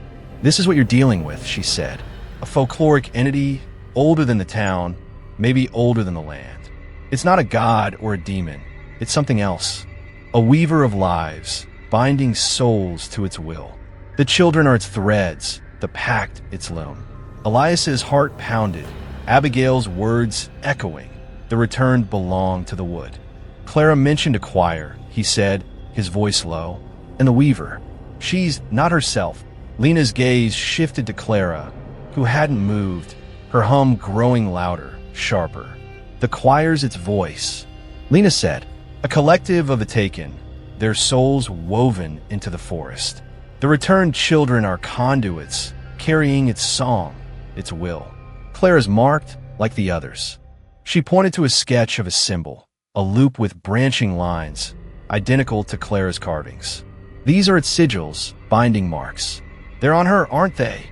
Elias nodded, his throat tight, remembering the faint, root-like veins under Clara's skin. He pulled out Abigail's journal, opening it to the page about Samuel and the crown of roots. This says there's an altar, he said. A place to break the pact, but it needs blood. Lena's eyes widened, but before she could speak, Clara's hum turned into a scream. The sound was raw, inhuman, a wail that shook the table, the walls. The air itself. Clara lunged from her chair, her small hands clawing at Lena, her eyes blazing with that glinting presence. She sees too much. Clara shrieked, her voice layered, as if the choir spoke through her. Elias grabbed her, pulling her back, his arms straining as she thrashed with unnatural strength. Her nails raked his skin, drawing blood, and the moss on her scarf pulsed wildly, its glow searing. Lena stumbled back, knocking her notebook to the floor, her face pale but calm. "Clara, stop," Elias said, his voice breaking, pinning her against him. Her scream faltered, her body going limp, but her eyes stayed on Lena, glinting with malice. The hum resumed, softer but menacing, and the room felt smaller. As if Blackwood had slipped inside, Elias carried Clara to the couch, her breathing shallow, her scarf falling to the floor. The moss had spread, curling onto the fabric like veins, its pulse slowing but not stopping. He turned to Lena, his anger flaring. What the hell was that? Lena righted herself, retrieving her notebook, her hands steady despite the fear in her eyes. "The Weaver knows I'm here," she said. "It's using her to protect itself. Those sigils, the hum, they're its defense." Elias's stomach churned. "You're saying it's in her head?" Lena nodded, her voice low. "More than that. It's in her soul. The pact binds the town, but the children are its anchor. If we find the altar, we might sever it, but..." She hesitated, glancing at Clara. The cost could be her. Elias's heart stopped. He looked at Clara, her face serene now, her hum a faint drone, and felt the forest gaze, heavy and unyielding. Lena's research was a map, but Clara's reaction proved the Weaver was watching, its roots deeper than he'd feared. He clutched Abigail's journal, its talk of blood and sacrifice ablaze in his chest. "We're not there yet," he said, his voice firm. "Tell me about the altar." Lena opened her notebook, pointing to a sketch of a bone structure, etched with sigils, deep in a forest clearing. "It's the pack's heart," she said. "The Weaver's power is tied to it. Blood sealed it, and blood can break it, but the stories don't say what kind. Human, animal, willing, it's unclear. And it's guarded, not just by the forest, but by things." Elias remembered Martha's warning, "Things you can't imagine," and his resolve hardened. "We find it," he said. "For Clara, for Tommy." Lena nodded, but her eyes flicked to Clara, who stirred, her hum growing louder. The moss on the scarf pulsed, and for a moment, the shadows in the room seemed to twist, forming shapes that weren't there. Elias felt Blackwood's presence, its roots in the floor, the air his daughter. Lena was a risk, her knowledge a threat to the Weaver, and Clara's scream was proof. But she was also his only ally in a town bound by silence. The altar was out there in the forest's heart, and Elias knew he'd face it, whatever the cost. The hum sang on, a choir of stolen voices, and Blackwood was waiting, its hunger far from sated. Chapter 5, The Bone Altar. The forest of Blackwood was a labyrinth of shadow and malice. Its trees twisted into shapes that seemed to leer as Elias Hawthorne and Lena Caldwell stepped beneath their canopy. The fog clung to the ground, curling around roots that pulsed faintly, as if the earth itself breathed. Elias carried a lantern, its light swallowed by the dark, and a knife tucked into his belt, its weight a small comfort against the hum that filled the air. Clara was at home, watched by Sarah Grayson, who'd insisted on staying despite the moss creeping up her hands. Elias had locked Clara's room, her carvings hidden under a rug, but her hum, sharp and insistent, followed him into the forest, a thread tying him to her and to the Weaver. Lena walked beside him, her satchel heavy with notebooks, her face set with determination. They were here to find Tommy, to follow Clara's map to the bone altar, but Blackwood felt alive, its gaze heavy, its roots stirring beneath their feet. The map, copied from Clara's wall, was clutched in Elias's hand, its paths marked with symbols that matched the journal sigils. The crown of roots at its center was their goal, the altar Abigail had described as the pack's heart. Lena's research had confirmed it, a place where the Weaver's power was anchored, where blood could break the town's curse. But Martha's warning, "Things you can't imagine," and Clara's scream at Lena's presence gnawed at Elias. The forest knew they were coming, and the hum was its welcome. a chorus of stolen voices weaving through the trees. "Stay close," Elias said, his voice low, the lantern casting shadows that seemed to move on their own. Lena nodded, her eyes scanning the dark, her hand brushing the dagger at her hip. "The altar's deep," she said. "Clara's map is precise, but the forest, it shifts." They followed the path, the ground soft and treacherous, roots snaking across it like veins. The air was thick with the scent of moss and decay, and the hum grew louder, a melody that wasn't a melody, its notes twisting in ways that made Elias's skin crawl. Clara's map led them past gnarled oaks and stones etched with sigils, their surfaces slick with that pulsing moss. Every step felt like a descent, the forest closing around them, its branches knitting a ceiling that blocked the sky. Elias thought of Clara's chant at the stone circle, her words in that ancient, wrong language, and wondered if she was chanting now, calling the forest to them. "You sure about this?" he asked Lena, his voice tight. "The altar's our best shot," she said, her eyes on the map. "If we can sever the pact, Clara might be free." Tommy, too. The path narrowed, the trees leaning closer, their bark etched with patterns that mirrored Clara's carvings. Elias's lantern flickered, and for a moment, he swore he saw a figure, small, childlike, dart between the trunks. "Tommy," he called, his voice swallowed by the hum. No answer came, but the moss on the ground pulsed, its glow guiding them deeper. Lena stopped, her hand on a tree, its bark warm under her fingers. "This is it," she said, pointing to a clearing ahead, where the fog parted like a curtain.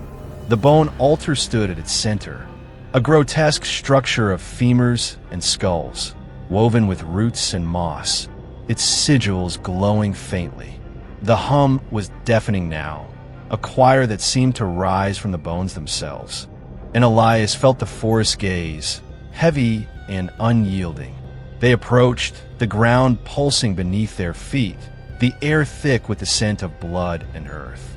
The altar was larger than Elias had imagined, its bones bleached but strong, as if fed by the forest's will.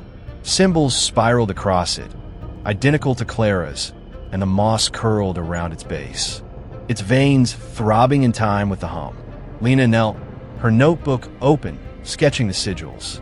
"This is the heart," she said, her voice steady despite the fear in her eyes. "The pact was sealed here. With blood. We can break it," but she trailed off, her gaze on the altar's center, where a hollow held a dark, viscous pool, its surface rippling as if alive. Elias's stomach churned. "Blood," he said, remembering Abigail's journal. "How much?" Before Lena could answer, the hum surged, a wave that shook the clearing. Shadows moved at the edges, not human, not animal, but something else, figures woven from roots and vines, their eyes like knotholes, glinting in the dark. Elias raised the lantern, its light catching their forms, and his heart stopped. They were children, or had been, their faces pale, their limbs twisted with moss and roots, their mouths open in a silent hum. "The choir," Lena whispered, her dagger drawn. The figures didn't advance, but their presence was a threat, their eyes fixed on Elias and Lena. "They're guarding it," she said, her voice low. "The weaver's watching." Elias stepped closer to the altar, his knife in hand, the hum a pulse in his skull. The pool at its center rippled faster, and for a moment he saw Clara's face in its surface, her eyes glinting, her hum blending with the choir's. "Clara," he whispered, his resolve hardening. He had to break the pact, for her, for Tommy, for all the children Blackwood had taken.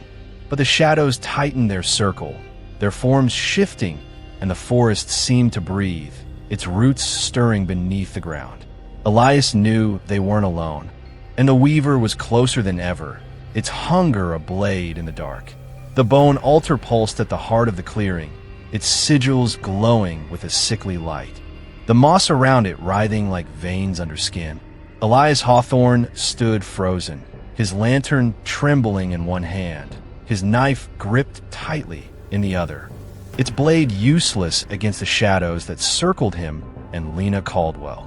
The hum was a deafening chorus now, a cacophony of stolen voices rising from the altar, the trees, the very ground beneath Blackwood Forest. The figures at the clearing's edge, children, or what had once been children, watched with knot-hole eyes, their forms woven from roots and vines. Their mouths open in a silent echo of Clara's hum.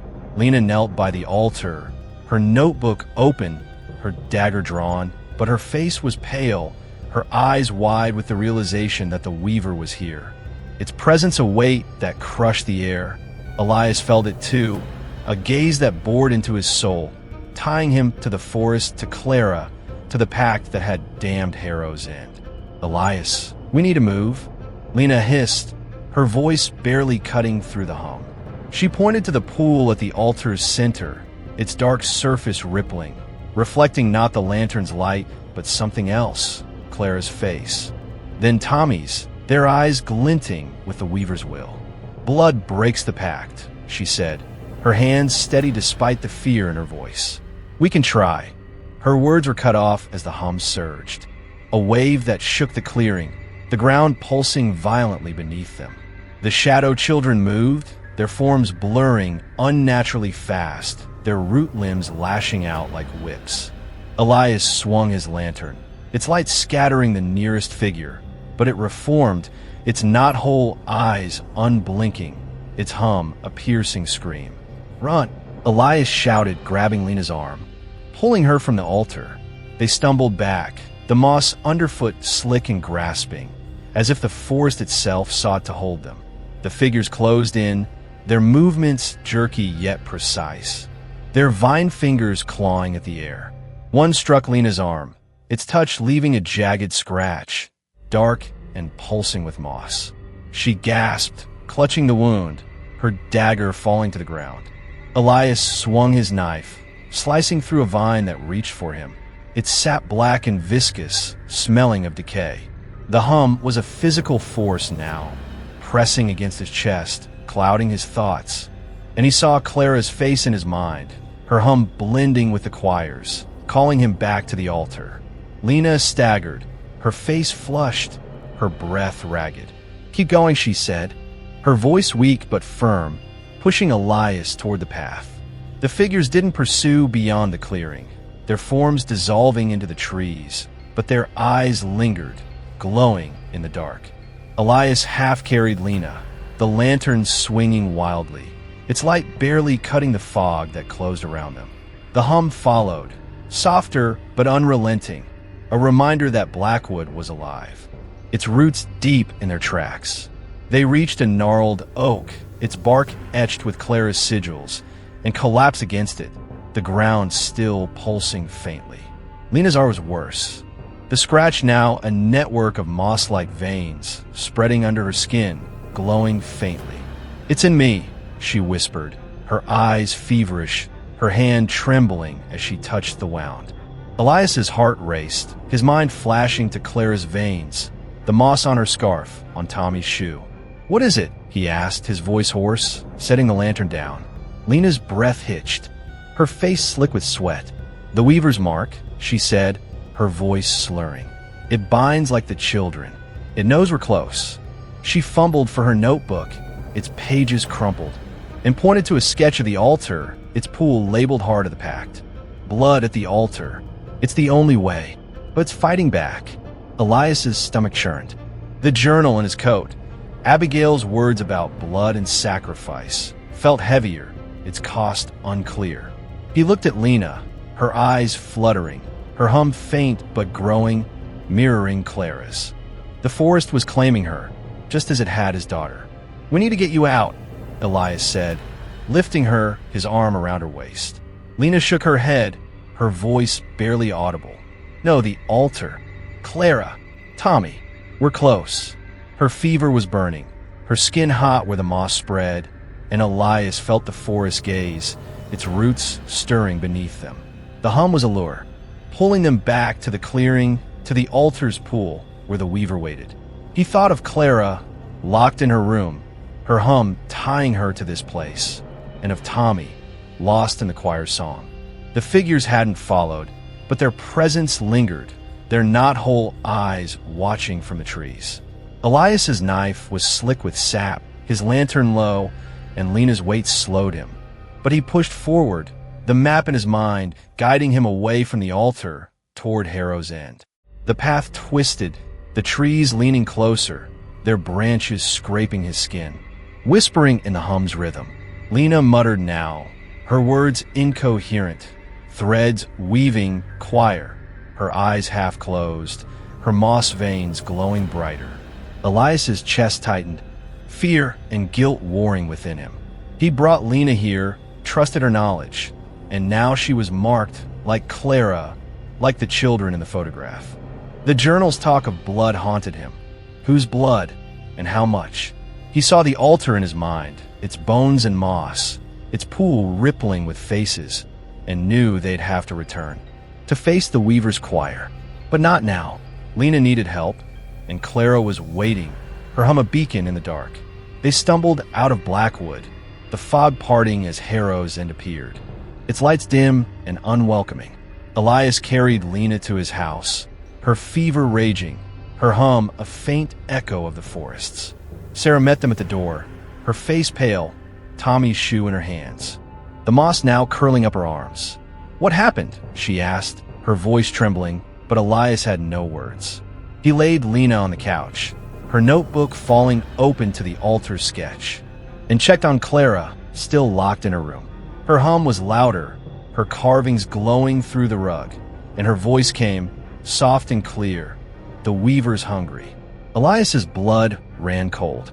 The forest was in his home, in Lena, in Sarah, in Clara, and the altar was calling, its choir far from silenced. Chapter 6. The Marked Ones. The air in Elias Hawthorne's house was thick with the scent of damp earth and fear, the hum a constant pulse that seemed to rise from the floorboards. Lena Caldwell lay on the couch, her face flushed with fever, her arm a map of moss-like veins that glowed faintly in the dim lamplight.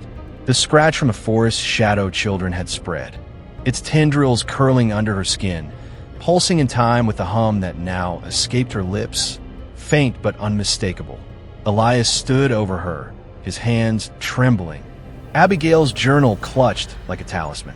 Clara was in her room, her door locked, but her hum seeped through the walls, sharper since their return from Blackwood, as if the bone altar had awakened something in her. Sarah Grayson had left hours ago, Tommy's shoe still in her hands, the moss creeping up her wrists a mirror of Lena's affliction. Elias felt the forest's gaze, its roots woven into his home, his daughter, his town, and the weight of it threatened to crush him. Lena's eyes fluttered, her breath ragged, her muttering barely coherent, threads, choir, weaving. Elias knelt beside her, wiping sweat from her brow, his heart racing. The moss on her arm was alive, its veins shifting, forming patterns like Clara's carvings, like the sigils on the altar. He'd seen those marks before, faint but growing, under Clara's skin when she'd returned from the forest. The journal's words, "The returned are marked, bound to the wood," echoed, and Lena's condition confirmed it. The Weaver wasn't just in Blackwood. It was spreading, claiming those who dared challenge it. "Hold on, Lena," he said, his voice hoarse, but her hum grew louder, blending with Clara's, a chorus that made the walls tremble. He needed help, a doctor, anything to stop the fever, to break the forest's hold. Harrow's End had one physician, Dr. Amos Reed, a gaunt man in his 60s who lived above his clinic near the town square. Elias hesitated, glancing at Clara's door, her hum a steady drone. He couldn't leave her, not after the stone circle, not with the Weaver's eyes on them. But Lena's fever was climbing, her skin burning, and he had no choice. He wrapped her in a blanket, her notebook tucked beside her, and carried her to the truck, her weight slight but heavy with the forest's mark. The fog outside was denser, the forest silhouette sharper, its trees leaning closer, as if Blackwood had crept into the town while he wasn't looking. He drove, the hum following, a pulse in the air, and parked outside Reed's clinic, its windows dark, the sign creaking in the wind. Elias banged on the door. Lena slumped against him, her hum a faint echo of the choir's song. "Reed, open up," he shouted, his voice swallowed by the fog. A light flickered inside, and the door creaked open, revealing Amos Reed, his face pale, his eyes wary. "Elias," he said, his voice low, glancing at Lena. "What's this?" Elias pushed past him, laying Lena on an examination table, the moss on her arm glowing brighter in the clinic's sterile light. "She's hurt," he said, his voice tight. Something in the forest scratched her. "She's burning up." Reed approached, his hands hesitating, and his face tightened as he saw the moss veins, their pulse unmistakable. "This isn't a fever," he said, stepping back, his voice trembling. "You know what this is." Elias's anger flared, his hands clenching. "Do something, Amos. You're a doctor." Reed's eyes darted to the window, where the fog pressed against the glass, and he shook his head. "I can't," he said, his voice barely a whisper. "Not with that." He pointed to Lena's arm, the moss now curling past her elbow, its sigils forming loops like Clara's carvings. Elias grabbed Reed's collar, his voice a growl. "You've seen this before, haven't you? With Samuel, with the others. Help her." Reed's face crumpled, his hands shaking. "I tried back then," he said. "Samuel's marks, they spread, like hers. Medicine didn't touch it. The forest takes what it wants, Elias. You can't fight it." Elias released him, his chest heaving, Reed's words a blade in his gut. He thought of Clara, her skin pale, her veins faintly visible, the moss on her scarf pulsing like a heartbeat. He hadn't checked her closely, not since her return, too afraid of what he'd find. "Clara," he said, his voice breaking. "She's got marks too." Reed's eyes widened, and he backed toward the wall, his voice a hiss. "Then she's gone, Elias. Like Samuel. Like all of them. The Weavers got her." Elias lunged, his fist raised, but stopped, Reed's fear mirroring his own. He turned to Lena, her hum louder now, her eyes half open, glinting with that other presence. "Get out," he said to Reed, his voice cold. "You're useless." Reed fled, the door slamming, leaving Elias alone with Lena and the hum that filled the clinic. He carried Lena back to the truck, her fever raging, her moss veins glowing through the blanket. The drive home was a blur, the fog thicker, the hum a chorus that seemed to rise from the earth itself. At the house, he laid Lena on the couch, her notebook open to the altar's sketch, its sigils a cruel reminder of their failure. He unlocked Clara's room, his heart pounding, and found her sitting on the floor, her carvings glowing through the rug, her hum a perfect match to Lena's. "Clara," he said, kneeling beside her, his hands gentle but firm. He pulled up her sleeve, his breath catching as he saw them. Moss-like veins, faint but spreading, curling under her skin like roots, forming sigils that pulsed with the hum. "No," he whispered, his eyes burning. The journal's words, marked, bound to the wood. Now a truth he couldn't deny. Clara's eyes met his, glinting, her voice soft but clear.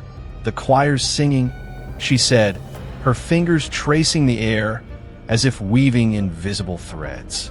Elias held her, his heart breaking, the hum a tide that threatened to drown him. Lena's fever, Clara's marks. Reed's refusal. They were all threads in the weaver's design, and Blackwood was tightening its grip. The altar was out there, its pool waiting for blood, but Elias didn't know whose or how much. The forest was in his daughter, in Lena, in the town silence, and he was running out of time to cut it free. Elias Hawthorne's house was a prison of shadows. The hum a relentless tide that pulsed through the walls, binding Clara and Lena to the will of Blackwood Forest. Clara sat on her bedroom floor, her moss-marked arms hidden under her sleeves. Her hum a steady drone that matched the faint glow of her carvings beneath the rug. Lena lay on the couch, her fever unrelenting, the moss veins on her arm now curling past her shoulder, their sigils pulsing like a heartbeat. Elias stood between them, Abigail's journal clutched in his hands, its pages a litany of dread, the weaver's choir, the bone altar, blood to break the pact. Dr. Reed's refusal to help had been a betrayal, his fear a mirror of the town's silence. And Elias knew the truth lay with those who'd guarded the pact for centuries, the elders of Harrow's End. Clara's marks, Lena's fever, Tommy's disappearance. They were all threads in the Weaver's design, and Elias was done waiting for answers. The fog outside was a living thing swirling around the house, carrying the hum like a whispered threat. Elias glanced at Clara, her eyes glinting with that other presence. Then at Lena, her muttering, threads, choir, a faint echo of the forest song. He couldn't leave them, but the elders were his only lead, their silence a wall he had to break. Sarah Grayson had promised to watch Clara, though her own hands bore the moss's mark. Her eyes haunted by Tommy's absence. Elias called her, his voice tight, and she arrived, her face pale, Tommy's shoe tucked under her arm, its moss pulsing faintly. "Keep her safe," he said, handing her the key to Clara's room. Sarah nodded, her gaze flickering to Lena, and whispered, "It's spreading, isn't it?" Elias had no answer, only the journal's weight and a growing anger that drove him into the night. The town hall was dark, but Elias knew the elders met in secret, their gatherings hidden from prying eyes.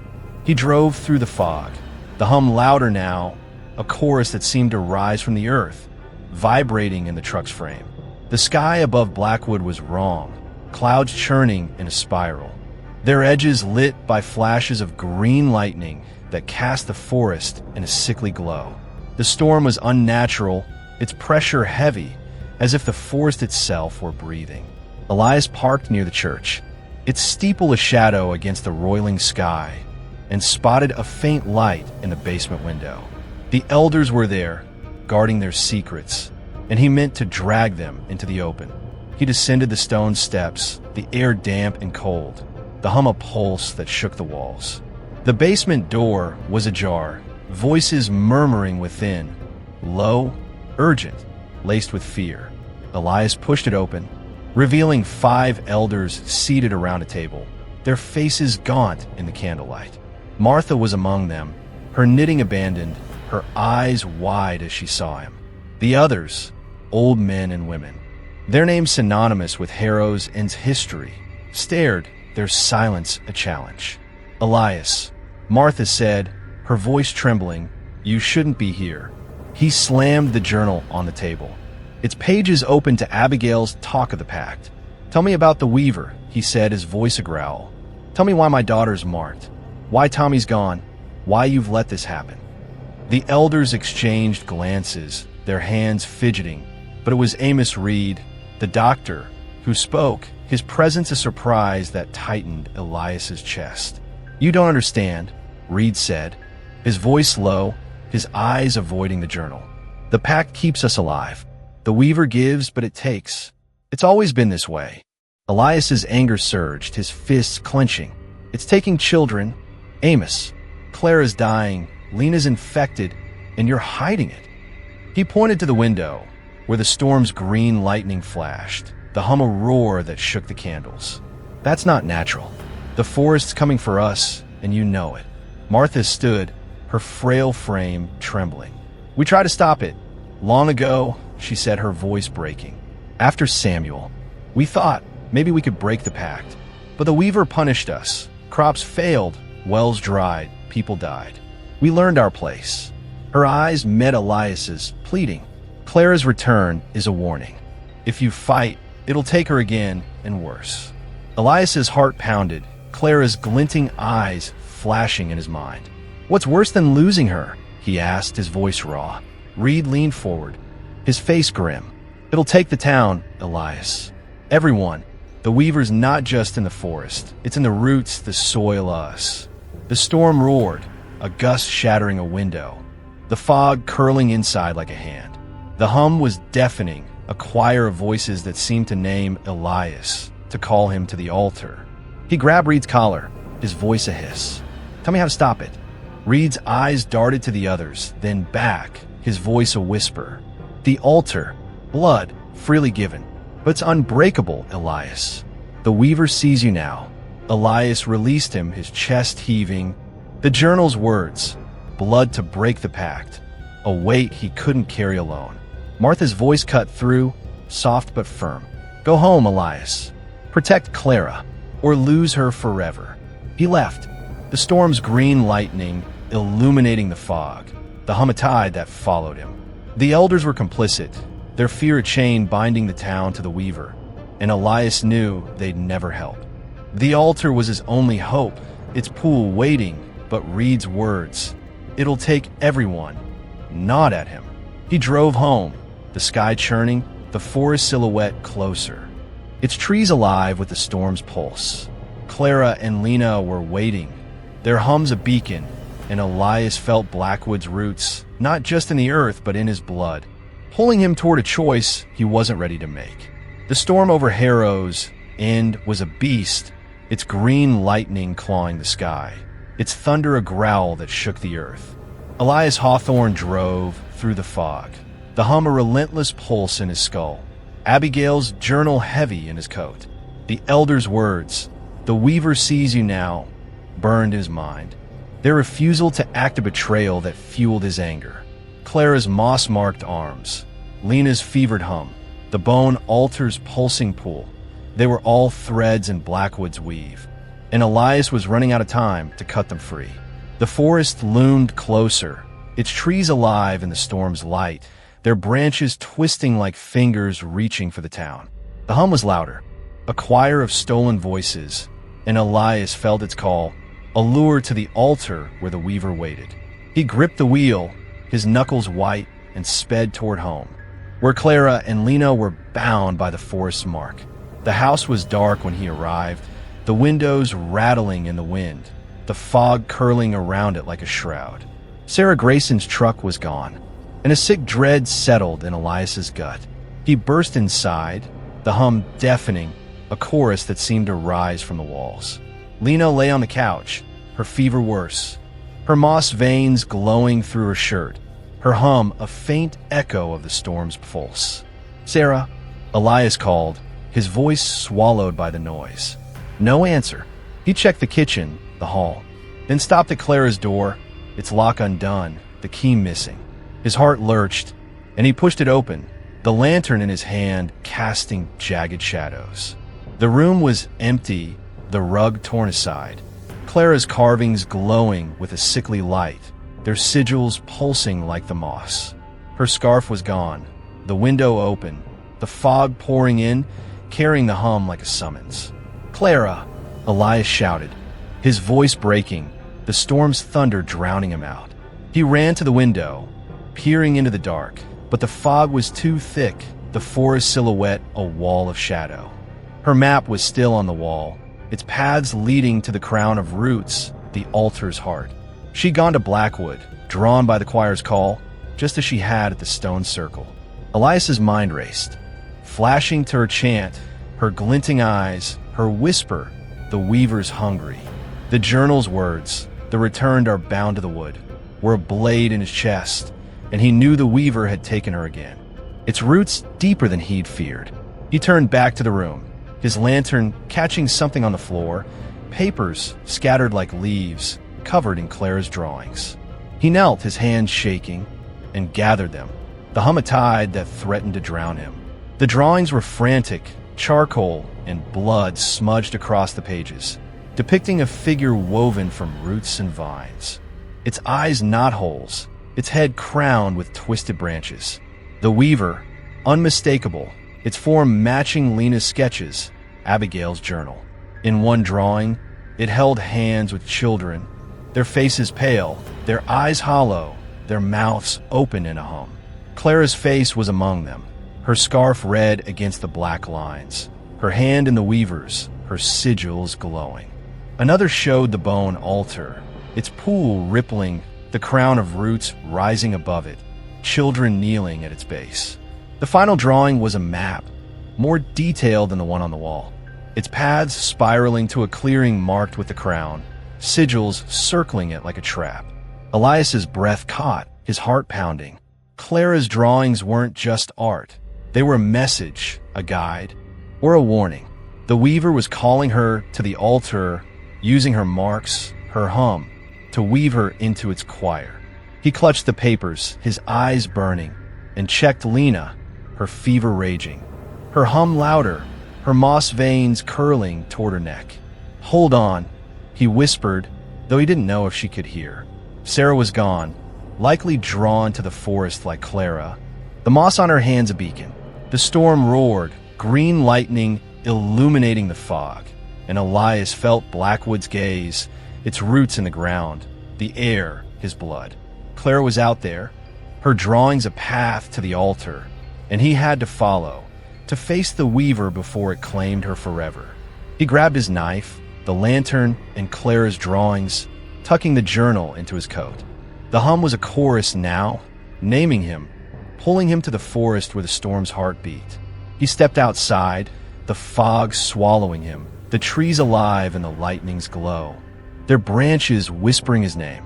Clara was gone, her drawings a lifeline, and Elias knew the altar was waiting, its pool hungry for blood. The weaver was weaving, its choir singing, and Blackwood was ready to claim its due. Chapter 7.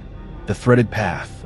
The storm over Blackwood Forest was a living fury, its green lightning slashing the sky, its thunder a pulse that matched the hum vibrating through Elias Hawthorne's bones. He stood at the forest's edge, the fog swirling around him like a tide, Clara's drawings clutched in one hand, his lantern flickering in the other. The hum was a chorus now, a cacophony of stolen voices calling him deeper, naming him, weaving him into the weaver's design. Clara was gone, her room empty, her carvings glowing with the forest's will, her scarf missing, a red thread leading to the bone altar. Lena Caldwell leaned against him, her fever barely subdued, the moss veins on her arm pulsing faintly, her hum a weak echo of Clara's. She'd insisted on coming, her notebook tucked in her satchel, her dagger at her hip, though her steps were unsteady, her eyes glinting with the forest's mark. Elias felt Blackwood's gaze, its roots stirring beneath the earth, and knew they were walking into a trap, but Clara was out there, and he'd faced the weaver to bring her back. The forest swallowed them as they stepped beneath its canopy, the trees gnarled and twisted, their branches knitting a ceiling that blocked the storm's light. The hum was deafening, a choir that seemed to rise from the ground, guiding them along the path drawn in Clara's map. Elias held the lantern high, its glow catching sigils etched into the bark, loops and whirls, identical to Clara's carvings, pulsing with that sickly moss. The ground was soft, treacherous, roots snaking across it like veins, shifting underfoot as if alive. Lena's breath was ragged, her hand gripping his arm, her voice slurring. "The map, it's leading us to her," she said, her eyes on the crumpled drawing, its paths spiraling to the crown of roots. Elias nodded, his heart pounding, Clara's face in the altar's pool flashing in his mind. "Stay with me," he said, his voice tight, the journal and his coat a weight he couldn't ignore. The path narrowed, the trees leaning closer, their branches scraping his skin, whispering in the hum's rhythm. The storm's green lightning filtered through the canopy, casting shadows that moved like the shadowed children from the altar, root-woven, not whole-eyed, their hum a silent threat. Elias's knife was in his belt, its blade useless against the forest's will, but he gripped it anyway, his other hand holding Clara's drawing, its lines a lifeline. The fog thickened, carrying the scent of moss and blood, and the hum grew sharper, a melody that wasn't a melody, twisting his thoughts.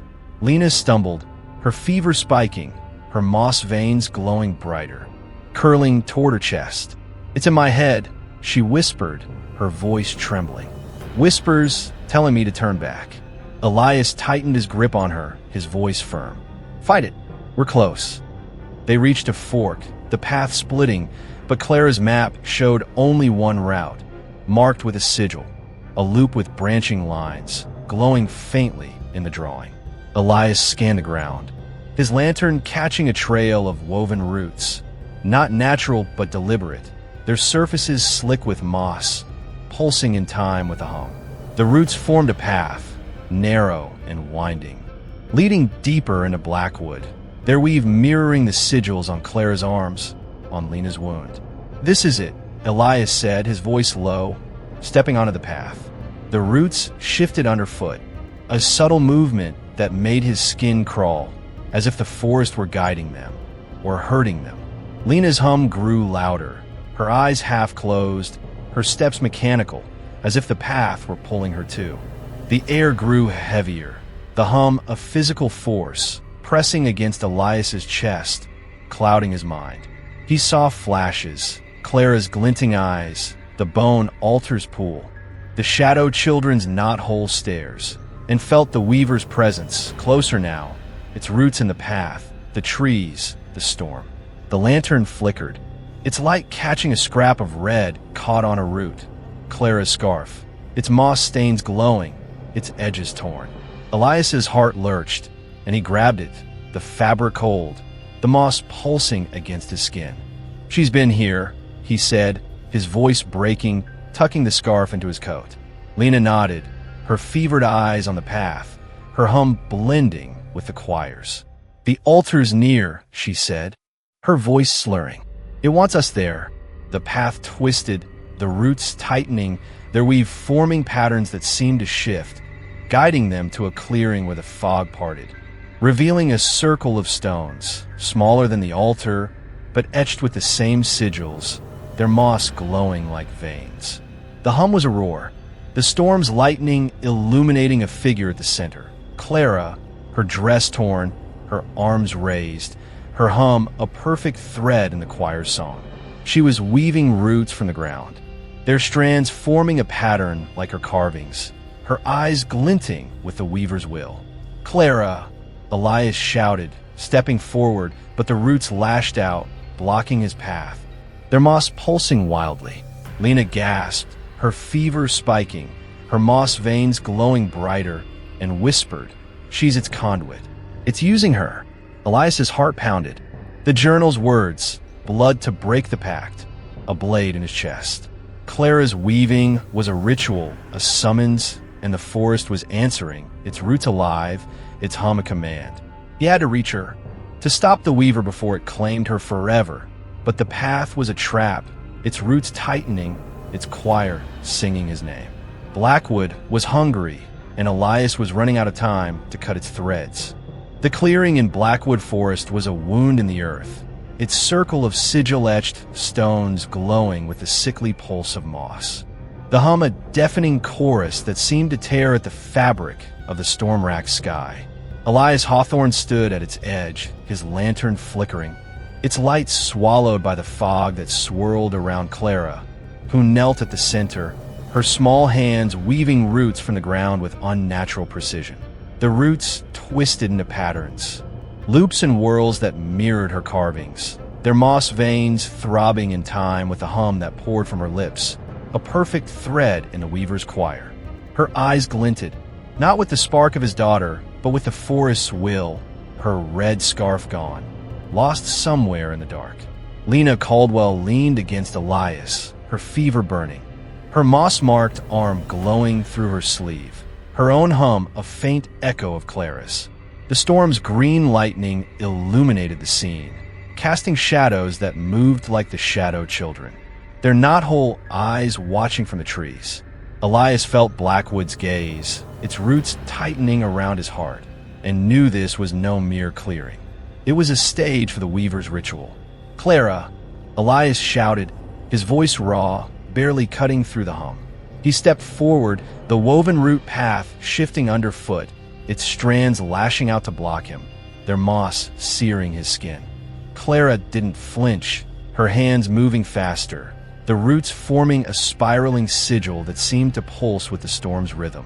Her hum was a melody now, layered with voices, Tommy's, Samuel's, the lost children of Harrow's End, each note a thread in the choir's song. Elias's heart pounded, Abigail's journal heavy in his coat, its talk of the bone, altar, and blood a constant weight. Clara's map had led them here, to this clearing, but the altar was deeper, and this ritual was a step toward it, a summons for something far worse. He gripped his knife, its blade useless against the forest's will, and pushed against the roots, their resistance alive, deliberate. Lena staggered, her fever spiking, her moss veins curling toward her neck, their glow matching the stones. "She's calling it," she gasped, her voice slurring, her notebook slipping from her satchel. The weaver, it's using her to weave the pact. Elias glanced at her sketch of the crown of roots, its shape echoing Clara's weaving, and felt a chill. "How do we stop her?" he asked, his voice tight, dodging a root that lashed at his legs. Lena's eyes fluttered, her hum growing louder, blending with Clara's. "Break the pattern," she whispered.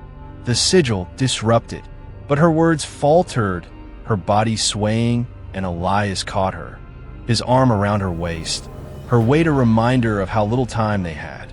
He set Lena against the stone, its sigil warm under his hand, and turned to Clara, her weaving nearly complete, the roots forming a circle that glowed with moss light. The hum was a physical force, pressing against his chest, clouding his thoughts, and he saw flashes.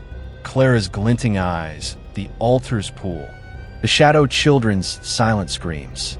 "Clara, listen to me," he shouted, stepping into the circle, the roots tightening around his ankles, their moss burning like acid.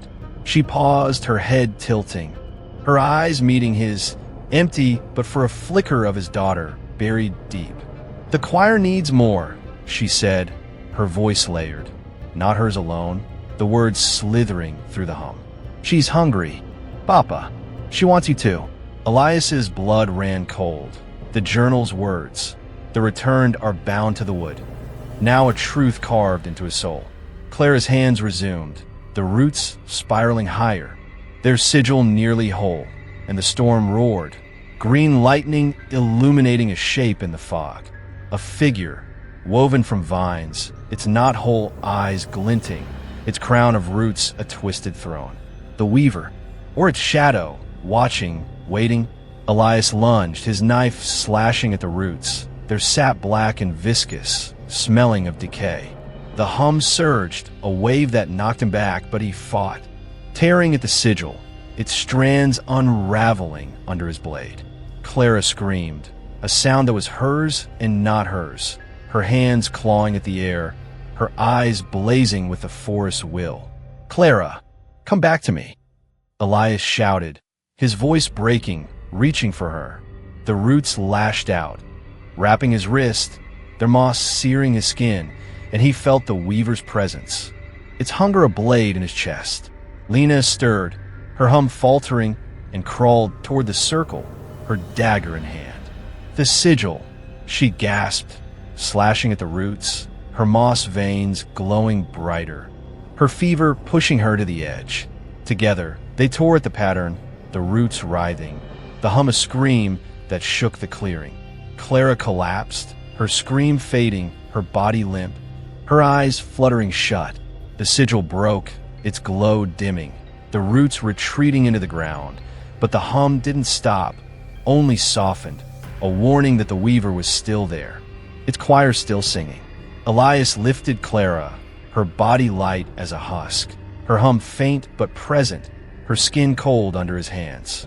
The storm raged, the fog closing in, the shadow children's eyes glinting from the trees. Lena leaned against a stone, her dagger dropped, her moss veins pulsing wildly, her breath shallow. "We stopped it for now," she said, her voice weak, her eyes on Clara. "But the altar, it's deeper. She's still bound." Elias's heart sank, Clara's drawings flashing in his mind. The crown of roots, the children's hands and the weaver's. He tucked her scarf, found tangled in the roots, into his coat, its moss pulsing faintly. The path was gone, the roots dissolved, but Clara's map was burned into his memory, leading to the altar where blood was demanded. The forest watched, its gaze heavy, its hum a lure pulling them deeper. Elias carried Clara, Lena stumbling beside him, her fever a mirror of the forest's mark. The weaver was hungry, its choir needing more voices, and Elias knew this was only a pause, a breath before Blackwood tightened its weave. The altar was waiting, its pool rippling, and he was running out of time to sever the pact. Chapter 8, The Silent Choir. The storm's green lightning tore through Blackwood Forest, illuminating the clearing where Clara lay limp in Elias Hawthorne's arms, her hum a faint thread in the chorus that pulsed from the earth. The woven roots she'd shaped into a sigil had collapsed, their moss veins dim but still glowing, a testament to the weaver's lingering presence. Elias's hand shook, his knife slick with black sap, his skin burning where the roots had lashed him. The hum was softer now, but it never stopped. A choir of stolen voices weaving through the fog, calling him, Clara, and Lena Caldwell deeper into the forest's heart. Lena leaned against a sigil-etched stone, her fever raging, her moss-marked arm glowing through her torn sleeve, her dagger lost in the dirt. The shadow children's knot-hole eyes glinted from the trees, their forms dissolving into the dark. But Elias felt their gaze, the weaver's gaze, heavy and unyielding. Clara's map, burned into his memory, led to the bone altar, but this clearing was a warning, a ritual interrupted but not ended. "Clara, please," Elias whispered, his voice raw, brushing her hair from her pale face. Her eyes were closed, her hum barely audible, but her skin was cold, her veins faintly visible, curling like roots beneath. The moss on her scarf, tucked in his coat, pulsed faintly, a heartbeat tying her to Blackwood. He'd torn her from the roots, slashed the sigil with Lena's help, but the forest hadn't let go. Her scream, layered with the choir's voices, calling him to the weaver, echoed in his mind, a blade in his chest. Abigail's journal, heavy against his ribs, spoke of blood and sacrifice, and Elias knew the altar was their only hope, though its cost terrified him. He lifted Clara, her body light as a husk, and turned to Lena, her breath shallow, her eyes fluttering. "We need to move," he said, his voice tight, the storm's thunder shaking the ground. Lena nodded, pushing herself up, her moss veins glowing brighter, her hum blending with the forest's. "The pattern," she gasped, her voice slurring, pointing to the broken sigil, its roots curling back into the earth. "It's a summoning ritual. The weaver, it's trying to manifest, using Clara." Elias's stomach churned, Lena's sketch of the crown of roots flashing in his mind, its shape identical to Clara's weaving. "How do you know?" he asked, shifting Clara's weight, the lantern flickering in his hand. Lena's eyes met his, fevered but sharp. "The sigils, they're my notes. Old folklore from places like this. Loops and branches binding souls to the entity. Clara's its conduit, Elias. It wants her to finish what she started." The hum surged, a wave that made the stones tremble, their sigils flaring with moss light. Elias tightened his grip on Clara, her hum spiking, her fingers twitching as if still weaving. "Then we stop it," he said, his voice firm, though fear gnawed at him. "The altar's close. We break the pact." Lena stumbled forward, her dagger retrieved, her notebook clutched like a shield. "It's not that simple," she said, her voice weak. "The ritual's incomplete, but the weaver's awake. Those shadows, they're its choir, the taken children bound to it. They'll protect the altar." Elias's heart sank, the shadow children's knot-hole eyes haunting him, their root-woven forms a threat he couldn't fight with a knife. He stepped toward the path, the roots gone, but their imprint lingering, a trail marked by moss that glowed faintly, guiding them deeper. The storm's lightning cast jagged shadows, and Elias swore he saw movement, small, childlike figures at the clearing's edge, their faces pale, their eyes hollow, their mouths open in a silent hum.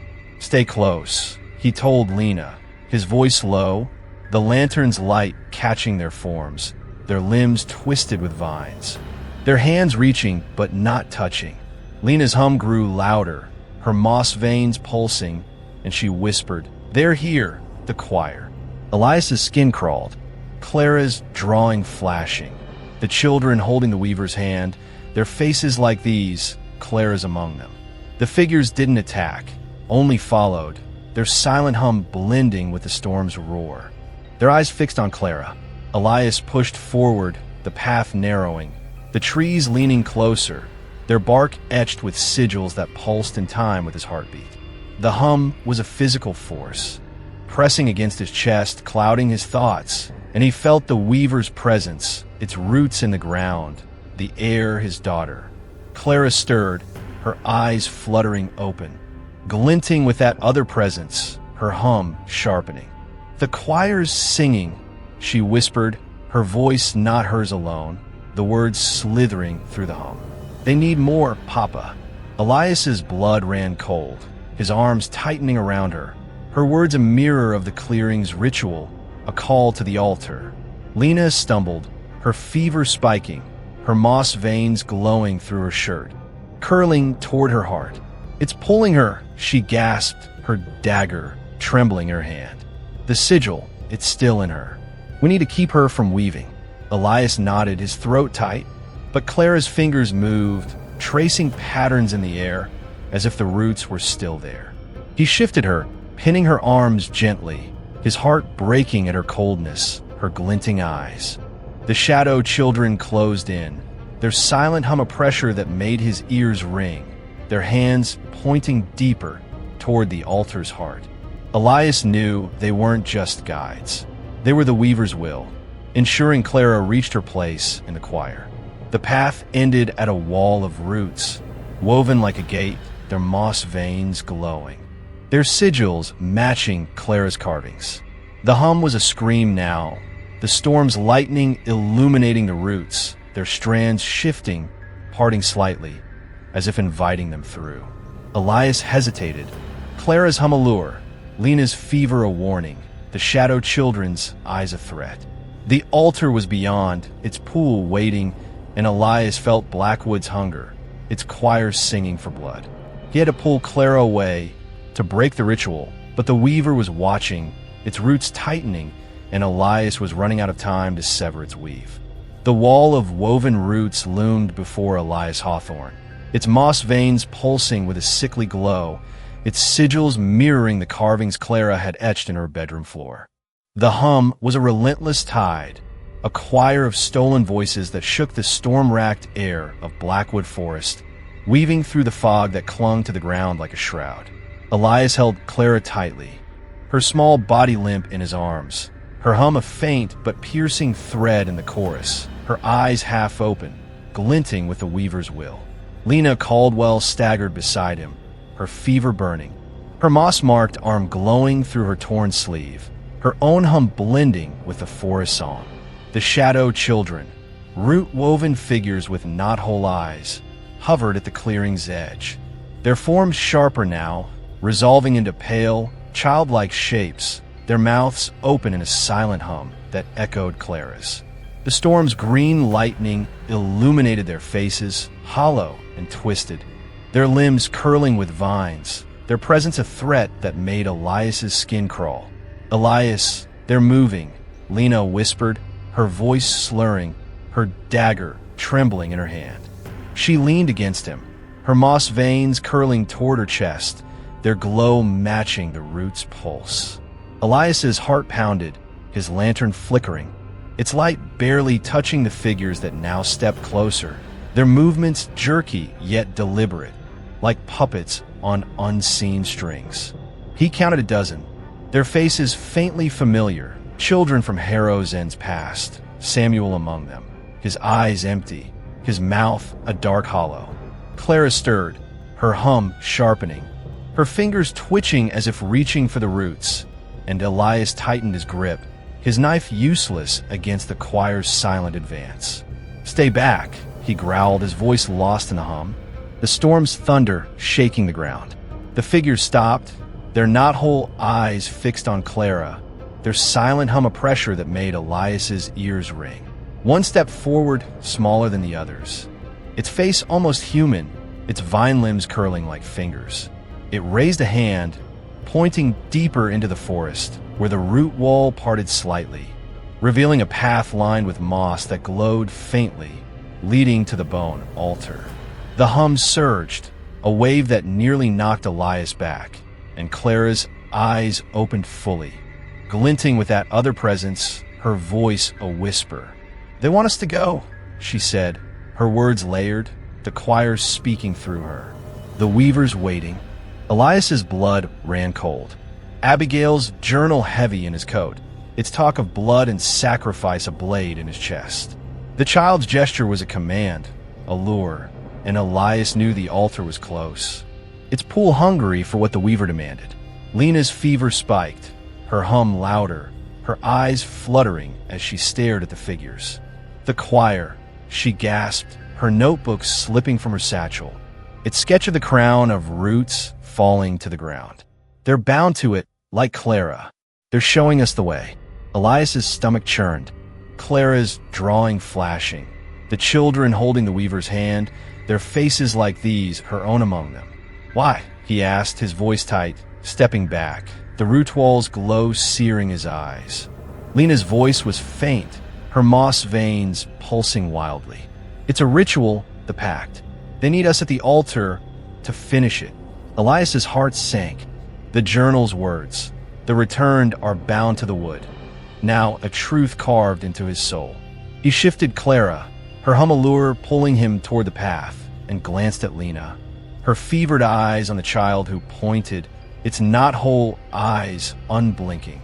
"We can't trust them," Elias said, his voice low, the storm's lightning illuminating the figures, their forms shifting, vines curling tighter.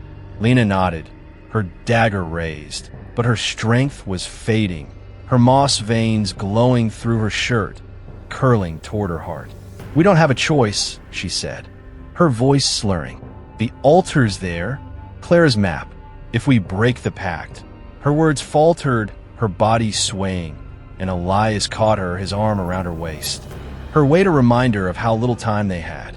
The child stepped closer, its vine hand still pointing, its silent hum blending with Clara's, a melody that twisted his thoughts. The other figures parted, forming a corridor, their eyes glinting, their forms dissolving into the trees only to reform, guiding them toward the path. Elias hesitated, the root walls glow a warning. The hum a command. Clara's eyes met his, glinting, her voice soft but clear. "The choir's singing," she said, her fingers tracing patterns in the air, as if weaving invisible roots. "They need more." "Papa." Elias's throat tightened, his resolve hardening. He had to reach the altar, to break the weaver's hold. But the choir's guidance was a trap, its path a thread in the forest's weave. He stepped forward, Clara in his arms, Lena stumbling beside him, the lantern's light catching the moss-lined path, its glow leading deeper into Blackwood. The shadow children followed, their silent hum a pressure that made his chest ache, their knot-hole eyes never leaving Clara. The storm roared, green lightning illuminating the path, its roots shifting underfoot, alive and deliberate. Elias felt the weaver's presence, its roots in the ground, the air, his daughter, and knew the altar was close, its pool waiting for blood.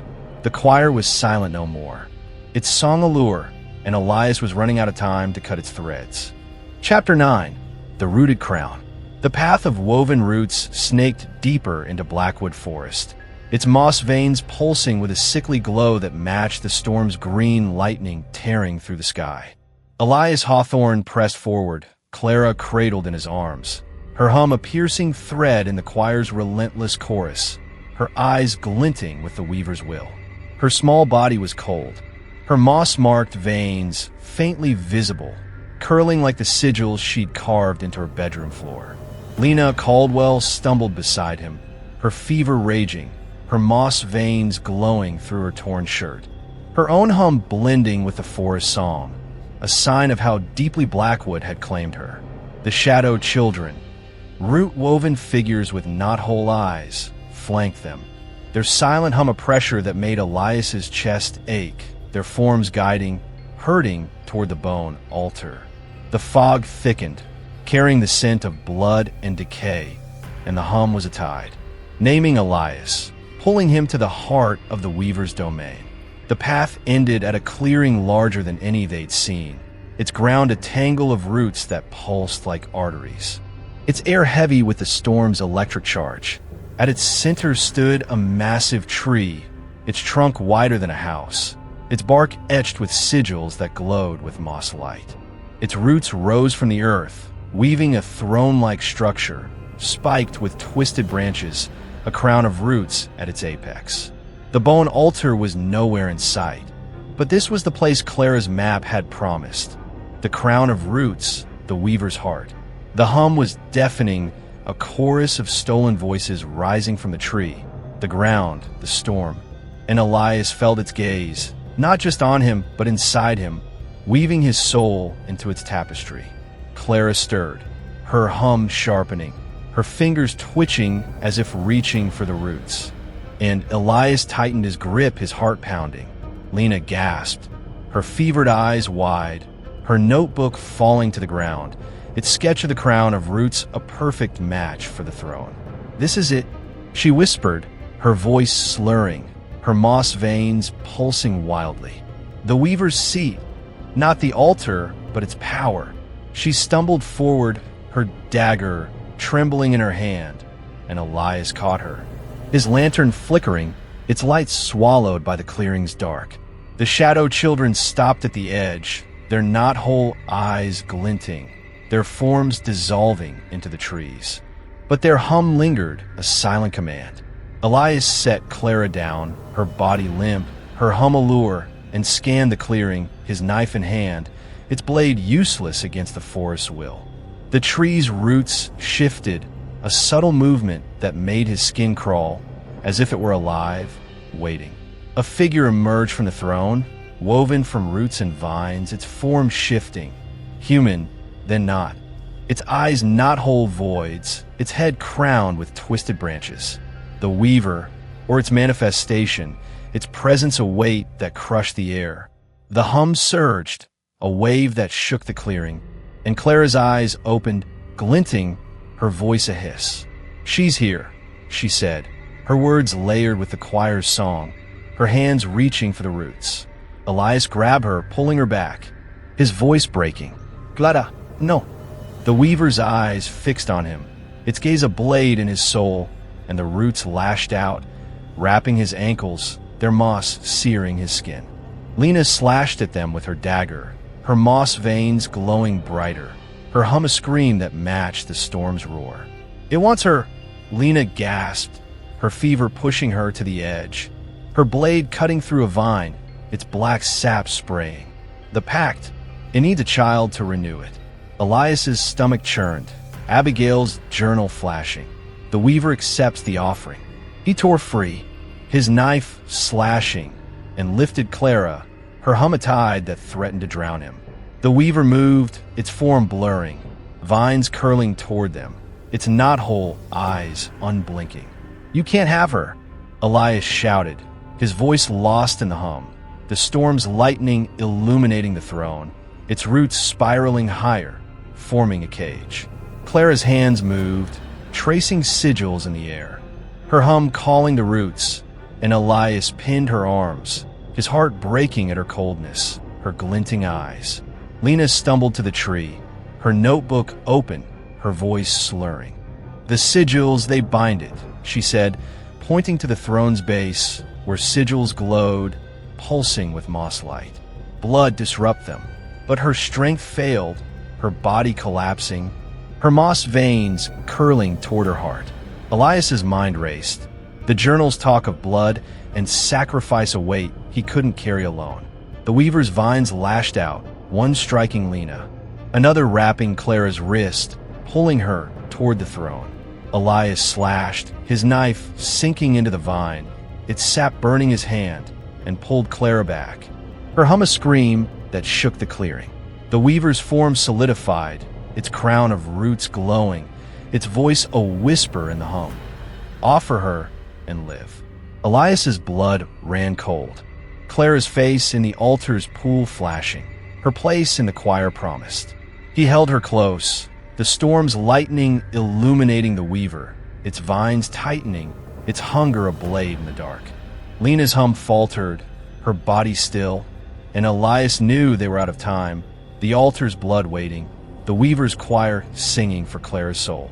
The weaver loomed before the root-woven throne, its form a shifting tapestry of vines and moss, its knot-hole eyes boring into Elias Hawthorne with a hunger that transcended flesh.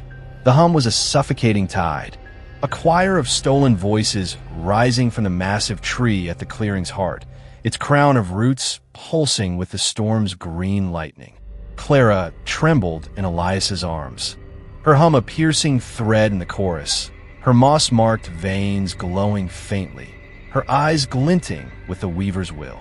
Lena Caldwell lay crumpled at the tree's base, her fevered body still, her moss veins curling toward her heart, her dagger lost in the dirt. The shadow children's knot-hole eyes glinted from the fog, their silent hum a pressure that crushed the air, binding Elias to the moment, to the choice the weaver demanded. The bone altar was close, its presence a pulse in the hum, but this throne was the forest heart, and the weaver was its voice, weaving Clara into its eternal pact. The entity's form solidified, vines curling into a mockery of limbs, its crown of roots glowing with sigils that matched Clara's carvings. Its voice slithered through the hum, not sound but thought, a whisper that clawed at Elias's mind.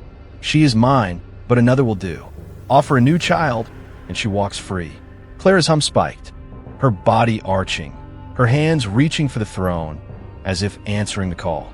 Elias tightened his grip, his knife trembling in his hand, its blade slick with sap, useless against the forest's will. "No," he growled, his voice raw, pulling her back, her coldness a blade in his chest. The weaver's eyes narrowed, its vines lashing out, one wrapping his wrist, its moss searing his skin. The hum surged, a wave that shook the clearing, and Clara's voice, layered with the choir's, whispered, "The choir needs more, Papa." Elias's heart pounded, Abigail's journal heavy in his coat, its talk of blood and sacrifice now a cruel truth. The weaver's demand echoed the pact, a child every generation, and Clara was its latest thread, her return a lure to renew the cycle.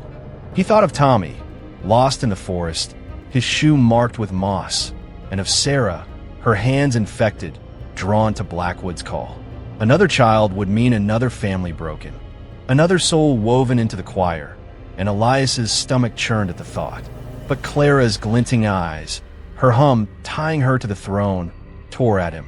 She was his daughter, his light, and the weaver was stealing her piece by piece. The choice, save her or stop the cycle, was a trap, each path a thread in the forest's weave. Lena stirred, her hum faltering, her moss veins glowing brighter, curling toward her throat. She crawled toward the throne, her notebook open in the dirt, its sketch of the crown of roots a mirror of the scene. "Elias," she gasped, her voice slurring, her fever pushing her to the edge. The sigils, blood on the roots, it breaks the binding. Her dagger lay nearby, its blade glinting in the lightning, and Elias's mind raced. The journal's words, blood to break the pact, a lifeline. But whose blood? Clara's? His? Another child's? The weaver's vines tightened, pulling Clara toward the throne. Her hum a scream that blended with the choir's, her hands weaving invisible sigils. Elias slashed at the vine, its sap burning his hand, and yanked her back, his voice breaking. "You're not taking her." The weaver's form shifted, vines curling into a smile, its voice a hiss in the hum. "One child or all? Choose, or I take her now." The shadow children closed in, their knot-hole eyes glinting, their root limbs reaching, their silent hum a command. Elias's eyes burned, Clara's face in the altar's pool flashing, her place in the choir promised. He thought of Harrow's end, its silence, its elders guarding the pact, letting children vanish for centuries. Stopping the cycle meant defying the weaver, risking Clara, risking everything. But saving her meant damning another, perpetuating the curse. The storm roared, green lightning illuminating the throne, its roots spiraling higher, a cage for Clara's soul. Lena's hand grabbed the dagger, her moss veins pulsing wildly, her voice a whisper. The roots cut them blood. She slashed at the throne's base, her blade sinking into a root, its sap mixing with her blood, the sigils flaring with light. The weaver shrieked, a sound that was the hum itself, the clearing shaking, the roots lashing out. Elias's resolve hardened. Clara's hum a plea in his ears, and he lunged, his knife slicing into the throne's roots, his blood mingling with the sap, the sigils glowing brighter. Clara screamed, her body convulsing, her hum faltering, and the shadow children surged, their vine limbs clawing at him, their knot-hole eyes blazing. Elias fought, his knife slashing, his blood dripping, each cut weakening the throne, the hum fracturing. The weaver's form wavered, its crown of roots dimming, its voice a roar in the hum. You cannot break what is woven. But the roots retreated, their moss veins fading, and Clara collapsed, her hum silent, her eyes fluttering, a flicker of his daughter returning. Lena fell back, her fever breaking, her moss veins dulling, her dagger dropped. The shadow children dissolved, their knot-hole eyes fading into the fog, the hum softening but not stopping. Elias lifted Clara, her body light, her breath shallow, and held her close. The storm's lightning fading, the clearing still.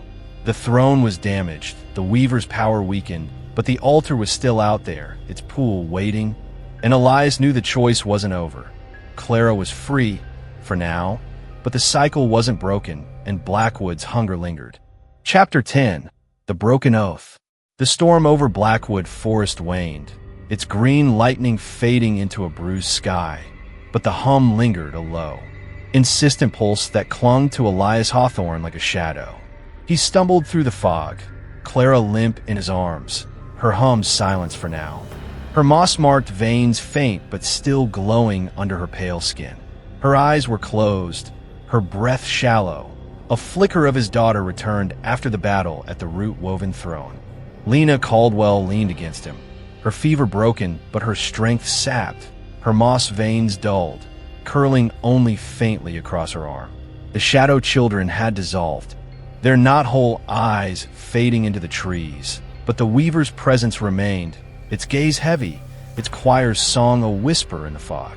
Elias's knife was slick with sap and blood, his coat torn, Abigail's journal a weight against his ribs. The bone altar was still out there, its pool waiting, and Elias knew the victory at the throne was fleeting. A pause, not an end. The forest fought their retreat, its roots shifting underfoot, its branches scraping their skin, as if Blackwood itself sought to keep them. The hum was a lure, pulling them back to the throne, to the altar, but Elias pushed forward, Clara's weight grounding him, Lena's ragged breath a reminder of their shared fight. "We're almost out," he said, his voice hoarse. The lantern long extinguished, its light useless in the fog. Lena nodded, her dagger clutched in one hand, her notebook lost in the clearing, its sketch of the crown of roots burned into her memory. "The weavers weakened," she said, her voice weak but clear, "but it's not gone. Clara's still marked." Elias's heart sank, Clara's glinting eyes flashing in his mind. Her place in the choir still promised. The journal's words, "blood to break the pact," were a blade, its cost unclear, and the elder's warning, "It'll take everyone." Not at him. The trees thinned, the fog parting to reveal Harrow's end, its lights dim, the town silent under the storm's aftermath. Elias's house was a beacon, its windows dark, the hum faint but present, seeping from within. He carried Clara inside, laying her on the couch, her body light as a husk, her scarf, found in the forest, tucked beside her, its moss dulled but pulsing faintly. Lena collapsed into a chair, her moss veins glowing softly, her eyes haunted. "We heard it," she said, her voice trembling, but the pack's still alive. "The altar's the key." Elias knelt beside Clara, brushing her hair, her face serene but wrong, her silence louder than her hum. "How do we break it?" he asked, his voice low, the journal open in his lap, its pages a map of dread. Lena's eyes met his, her fever gone, but her resolve unbroken. "There's a way," she said, her voice steadying. "My research, before Blackwood, I studied similar pacts. There's an artifact hidden in the town's chapel, tied to the original bargain. A relic, maybe a blade or a stone, used to seal the pact with blood. If we destroy it, we disrupt the Weaver's anchor. Elias's heart raced. The journals talk of the bone altar flashing. Blood sealed it. Blood can break it. The chapel? He asked, his mind racing to the old building, its steeple a shadow over Harrow's End. Its basement where the elders met. Lena nodded, her hand trembling as she traced a sigil in the air, matching Clara's carvings. It's guarded Elias. The elders, they'll protect it. Elias's anger flared, the elders' faces. Martha, Reed, the others, burning in his mind, their silence a chain binding the town to the Weaver. They let this happen, he said, his voice a growl, standing, his knife still in hand. Clara, Tommy, all of them. Lena's gaze hardened, her moss veins pulsing faintly. They're afraid, she said. The Weaver punishes defiance. But the artifact, it's our chance. Elias looked at Clara, her breath steady, but her face pale, her moss veins a reminder of how little time they had. The hum was soft, a whisper from the forest, but it was there, tying her to the altar, to the Weaver's choir. He tucked the journal into his coat, his resolve hardening. We go tonight, he said, before it calls her again. They left Clara with Sarah, who'd returned, her hands marked with moss, her eyes hollow but determined to help. The chapel was a short drive, its silhouette stark against the fading storm, the fog curling around its stones like a lover's embrace. Elias and Lena approached, the hum growing louder, a pulse in the ground, the air, their blood. The basement door was locked, but Elias pried it open, the wood splintering, the hum a roar that shook the walls. Inside, the air was damp, the candlelight flickering, revealing a hidden chamber, stone walls etched with sigils. A table holding a relic, a dagger, its blade black and warm, pulsing with moss light. The elders weren't there, but their presence lingered, their fear a weight in the dark. Elias reached for the dagger, its sigils burning his hand, and knew this was the key, the blood that bound Harrow's End to the Weaver, waiting to be broken, or to claim them all. The hidden chamber beneath Harrow's End's chapel was a crypt of secrets, its stone walls etched with sigils that pulsed faintly with moss light, mirroring the marks on Clara's arms and Lena's fevered skin. Elias Hawthorne stood frozen, the air thick with the scent of damp earth and blood, the hum a low, insistent pulse that vibrated in his bones. The ritual dagger lay on a stone table, its black blade warm to the touch, its surface crawling with sigils that seemed to writhe under the flickering candlelight. Lena Caldwell leaned against the wall, her moss veins dulled but glowing softly, her breath shallow, her eyes fixed on the dagger with a mix of awe and dread. Abigail's journal, heavy in Elias's coat, spoke of blood to break the pact. And this dagger, its blade pulsing like the bone altar's pool, was the key to severing the Weaver's hold on Clara, on Harrow's End, on them all. But the hum was a warning, a choir's whisper that Blackwood was watching, its roots deep in the chapel stones. Elias reached for the dagger, his fingers brushing its hilt, the sigils burning his skin like a brand. He gritted his teeth, wrapping his hand in his sleeve, and lifted it, its weight unnatural, as if it carried the forest's will. This is it, he said, his voice low, turning to Lena. Her notebook was gone, lost in the forest, but her memory held the sketches, sigils, the crown of roots, the altar's pool, and her eyes confirmed the dagger's purpose. The relic, she said, her voice steady despite her weakness. It sealed the pact, blood on its blade. Destroy it, or use it at the altar, and we might break the Weaver's anchor. Elias's heart pounded, Clara's glinting eyes flashing in his mind, her hum tying her to the forest, to the choir that sang for blood. The dagger was a weapon, but its cost was unclear, and the elder's warning, it'll take everyone, not at him. A creak broke the silence, the chamber's door swinging open, revealing Amos Reed, the elder and doctor, his gaunt face pale in the candlelight. His eyes widened at the sight of the dagger in Elias's hand, his hands trembling as he stepped inside, the hum surging, a chorus that seemed to name him. Put it down, Elias, Reed said, his voice shaking, his gaze darting to the sigils on the walls, their glow flaring. "You don't know what you're doing." Elias's anger flared, his grip tightening on the dagger, its sigils pulsing against his palm. "I know you've been lying," he growled, stepping forward. "You let the Weaver take children, Clara, Tommy, Samuel. You're part of this." Lena moved beside him, her dagger drawn, her moss veins glowing faintly, her stance unsteady but defiant. Reed's face crumpled, his shoulders sagging, the weight of centuries in his eyes. "I didn't choose this," he said, his voice barely a whisper, glancing at the sigils, as if they could hear. "None of us did. The pact was made before my time, before my father's. The Weaver gave us prosperity, but it demanded offerings." His voice broke, his hands twisting together.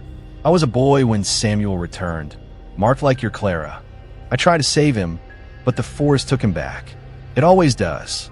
Elias's stomach churned, Reed's fear a mirror of his own, but his anger held firm. "You could have stopped it," he said, his voice raw. "You let take my daughter." Reed's eyes met his, haunted, desperate. "I serve it to protect the town," he said, his voice trembling. "The Weaver sees everything, Elias. It knows you're here with that dagger. If you take it, if you try to break the pact, it'll punish us all. Harrow's End, your Clara, everyone." The hum roared, a wave that shook the chamber. The sigils flaring, the dagger burning in Elias's hand. Lena stepped forward, her voice sharp despite her weakness. "You're afraid," she said, her dagger pointed at Reed. "But the pact's a chain, not a shield. This dagger can cut it." Reed's gaze flicked to her, his face paling at her moss veins, and he whispered, "You're marked too. It's already in you." Elias's heart raced.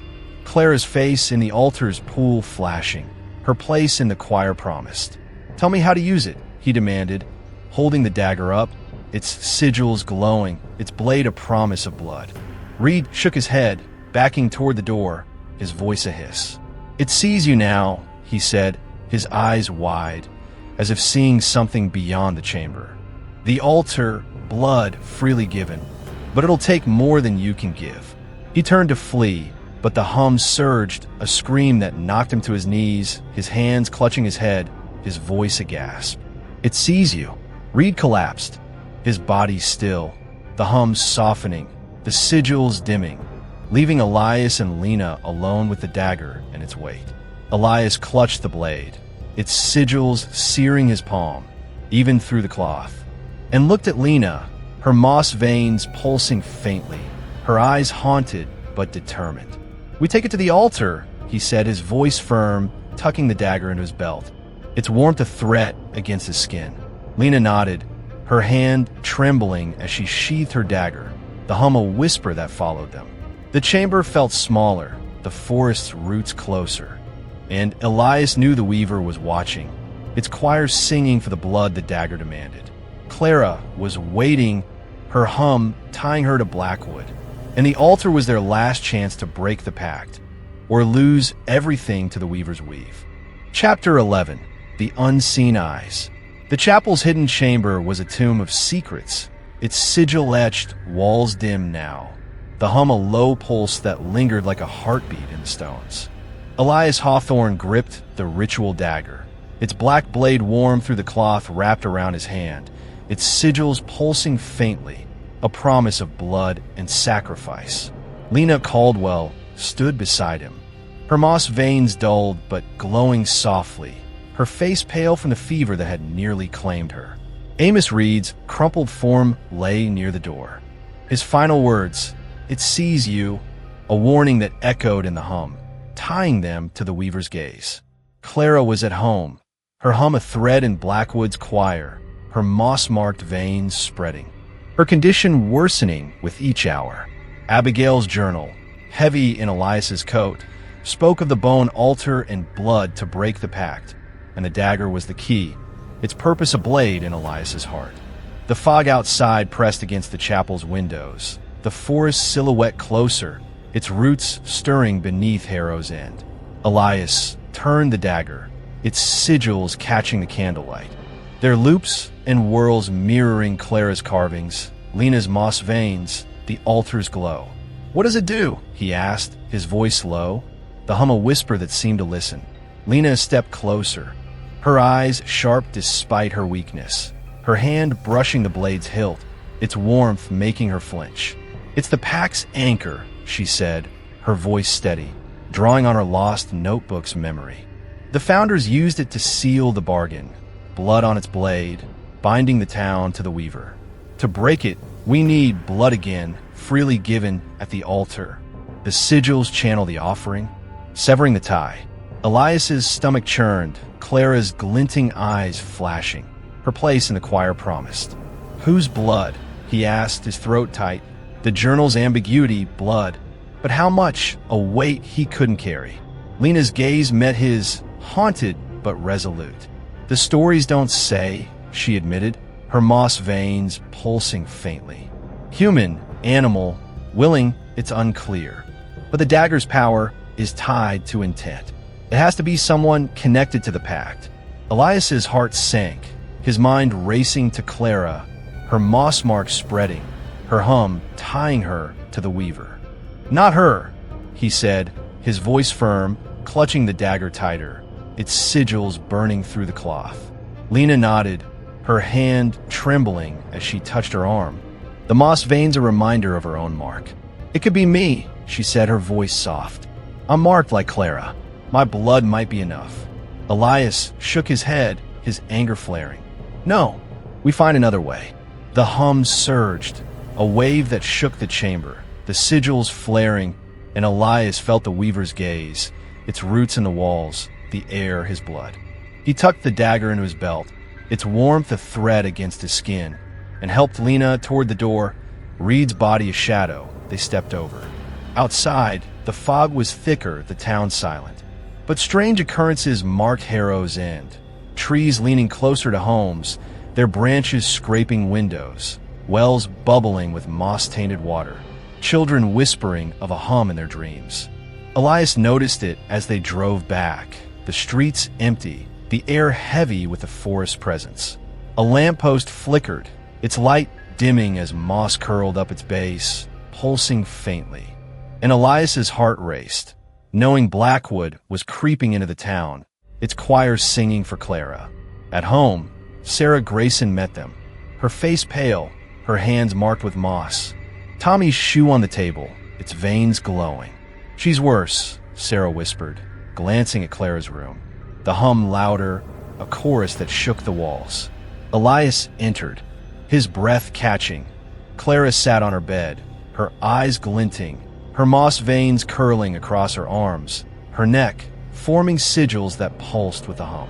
Her scarf was gone, the carvings on the floor glowing through the rug, and she hummed, her voice layered with the choirs, her fingers tracing patterns in the air. "Clara," Elias said, kneeling beside her, his voice breaking. She didn't look at him, her hum sharpening, her voice a hiss. "The choir's calling," she said, her eyes fixed on the window, where the fog pressed, the forest silhouette alive. Elias checked her arms, his hands trembling, the moss veins thicker, their sigils glowing brighter, tying her to the altar, to the weaver. Lena stood in the doorway, the dagger in Elias's belt a weight between them. "The town's changing," she said, her voice low, glancing at Sarah, whose moss mark spread, her eyes haunted. "The weaver's waking.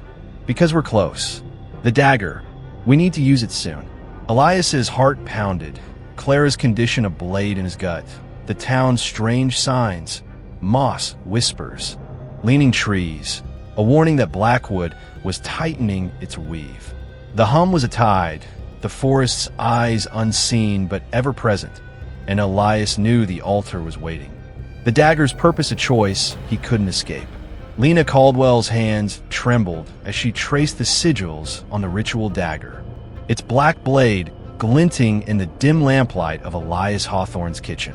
The hum was a constant pressure, a choir of stolen voices seeping through the walls, tying Clara, Lena, and Harrow's End to Blackwood Forest's will. Clara's condition had worsened, her moss veins curling across her chest, glowing with sigils that pulsed in time with her hum. her eyes glinting with the weaver's presence as she sat motionless in her room, the carvings on the floor blazing beneath the rug. Elias stood over Lena, his face haggard, the dagger's warmth a threat against his belt. Abigail's journal open on the table, its talk of blood and sacrifice a weight he couldn't shake. Sarah Grayson lingered near the door, her moss-marked hands clutching Tommy's shoe, its veins glowing faintly, her eyes darting to the windows where the fog pressed, thick and alive. The town was unraveling. Trees crept closer to homes, their roots cracking pavement. Wells wept moss-tainted water, and children whispered of a hum in their sleep. The weaver was waking, and the dagger was their only hope. Lena's fever had dulled, but her moss veins still glowed, curling toward her heart, a reminder of the forest claim. She studied the dagger, its sigils looping like Clara's carvings, her memory filling the gaps left by her lost notebook. "The blade's purpose is sacrifice," she said, her voice steady despite the hum's pressure, her fingers brushing the sigils, their warmth searing her skin. The pact was sealed with blood, freely given by someone tied to the town. To break it, the sacrifice must match. Blood, willingly spilled at the bone altar, channeled through the dagger. Elias's stomach churned, his eyes flicking to Clara's door, her hum a sharp thread in the choir's song. "Whose blood?" he asked, his voice raw. The journal's ambiguity, blood, but how much? A blade in his chest. Lena's gaze met his, haunted, her moss veins pulsing faintly. "It has to be someone marked," she said. "Clara, me, or you, if you're willing." Elias's heart stopped, his hands clenching, the dagger's weight a promise of loss. "Not Clara," he said, his voice firm, stepping closer, his shadow falling over the blade. "And not you. There's got to be another way." Lena's eyes softened, but her voice was hard. "The weaver's tied to the marked.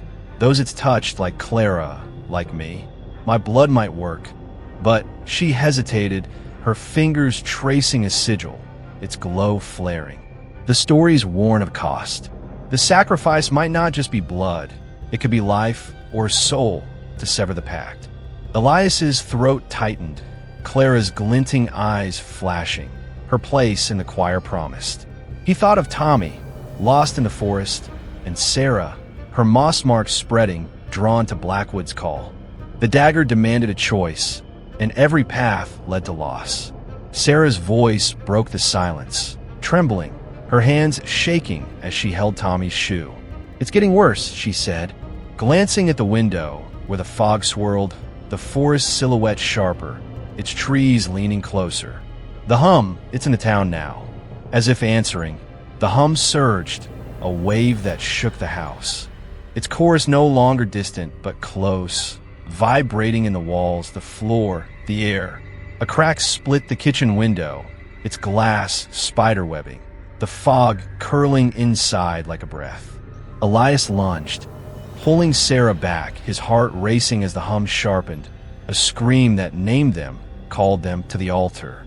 Clara's hum spiked, her voice echoing from her room, the choirs singing, and the carvings on her floor glowed brighter, their sigils pulsing through the rug, matching the daggers.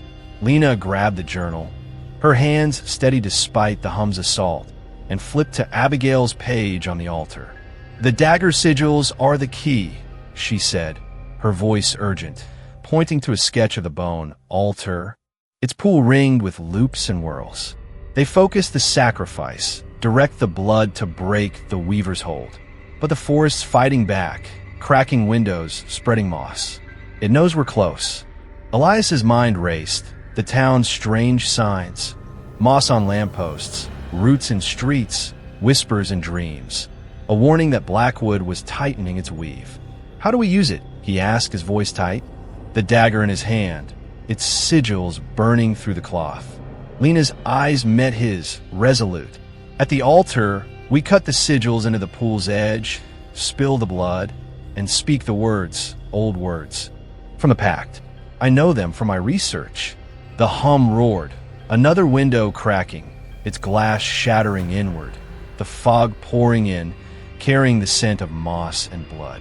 Elias shielded Clara's door, his knife drawn, the dagger await against his belt. Sarah gasped, her moss marks glowing, curling up her arms, her eyes wide with fear. "It's here," she whispered, dropping Tommy's shoe, its moss pulsing wildly. The hum was a physical force, pressing against Elias's chest, clouding his thoughts, and he felt the weaver's eyes, unseen but ever-present, watching from the fog, the forest, the cracks in the glass. Clara's hum was a scream now, her voice layered with the choirs. The weaver's hungry, and Elias knew they couldn't stay. The altar their only chance to end this. He grabbed Lena, the dagger, and the journal, pulling Sarah toward Clara's room. "We're going," he said, his voice firm. The hum a tide that threatened to drown them. Clara sat on her bed, her moss veins glowing across her face, her eyes glinting, her hum a call to the forest. The town was breaking, its windows cracking, its roots alive, and Elias felt Blackwood's weave, not just in Clara but in him, in Lena, in Harrow's End. The dagger was a blade of hope, its sacrifice a shadow, and the altar was waiting, its choir singing for blood. Chapter 12. The Creeping Wood. The hum was a living thing, a relentless chorus that clawed through Harrow's End, its notes weaving through the fog that choked the town. Elias Hawthorne stood in his kitchen, the ritual dagger's black blade glinting in his hand, its sigils pulsing with a sickly light that matched the moss veins curling across Clara's skin. She sat in her room, her hum a sharp thread in the weaver's choir, her eyes glinting with the forest's will, her moss marks spreading like roots across her face and neck. Lena Caldwell leaned against the table, her own moss veins dulled but glowing faintly, her eyes sharp despite the toll of Blackwood's mark. Sarah Grayson hovered near the door, her hands trembling. The moss from Tommy's shoe now curling up her arms, her face pale with the realization that the forest was no longer confined to its borders. The town was unraveling, roots cracked through streets, moss-choked lampposts and windows shattered under the hum's pressure, the fog carrying Blackwood's breath into every home. The dagger was their only weapon, its purpose a sacrifice Elias wasn't ready to face, but the altar was calling and the weaver was hungry. Elias clutched Abigail's journal, its pages open to the bone altar's sketch, the sigils matching the daggers, a map to breaking the pact. Lena's words, blood, willingly spilled by someone marked, hung heavy, Clara's worsening condition a blade in his heart. The hum surged, a wave that shook the house, another window cracking, its glass scattering across the floor, the fog curling inside like a hand. "It's coming," Sarah whispered, her moss marks glowing, her voice trembling as she backed away from the door. Outside, the forest was encroaching, its trees leaning closer, their roots bursting through the pavement, their branches scraping rooftops, alive with the storm's fading pulse. Elias's heart raced, the town's strange signs, moss-tainted wells, children's whispered hums, roots in walls, a warning that Blackwood was tightening its weave, and Clara was its anchor. "We need to prepare the ritual," Lena said, her voice firm, pulling a scrap of paper from her pocket, its edges torn, scrawled with words from her lost notebook. The dagger, the altar, the sigils, we cut them into the pool's edge, spill the blood, and speak the words. "It's our only shot." Elias nodded, his throat tight, the dagger's warmth searing his palm. Its sigils a promise of blood. "What words?" he asked, his eyes flicking to Clara's door, her hum louder, layered with the choir's song. Lena's gaze hardened, her moss veins pulsing faintly. "An invocation from the pack's origin. I pieced it together from folklore, words to unbind, to sever the weaver's hold. But the blood, it has to be mine or Clara's. I'm marked Elias. I can do it." Elias's anger flared, his voice a growl. "No, not you, not her. We find another way." The hum roared, a scream that shook the walls, the carvings in Clara's room glowing brighter, their sigils pulsing through the rug. Sarah gasped, her moss marks flaring, and pointed to the window, where a root had pierced the frame, its moss veins curling inside. glowing with the hum's rhythm. "It's here," she said, her voice breaking, stepping back as the root twisted, alive, reaching for the floor. Elias grabbed the dagger, slashing at the root, its black sap spraying, its moss searing his hand. The hum sharpened, a chorus naming them, calling them to the altar, and Clara's voice echoed, the weaver's hungry, her hum a tide that threatened to drown them. The forest was in the town, its roots breaking through streets, its trees closing in, and Elias knew they couldn't stay.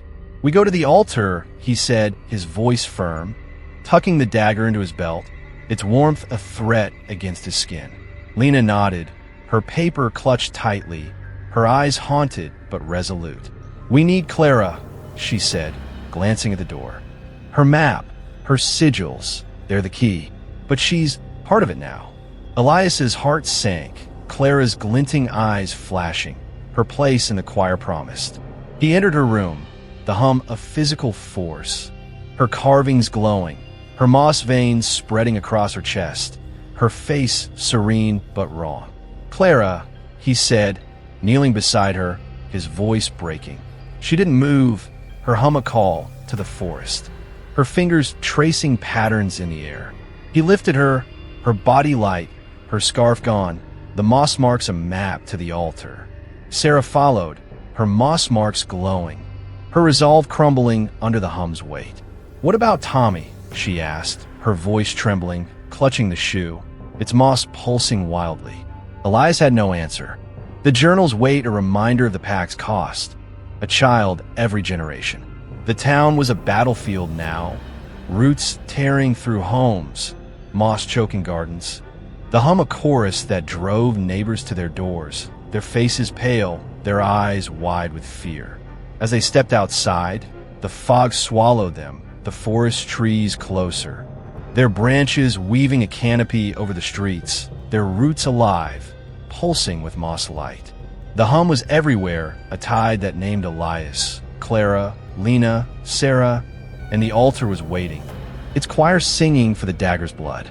The fog over Harrow's End was a living shroud, thick with the scent of moss and decay, its tendrils curling around the roots that tore through the town's streets like veins. Elias Hawthorne carried Clara, her frail body light in his arms, her moss veins glowing across her face, her hum a sharp thread in the weaver's relentless choir. Lena Caldwell walked beside him, the ritual dagger tucked in her belt, its sigils pulsing faintly, her own moss veins dulled but present, a reminder of Blackwood's mark.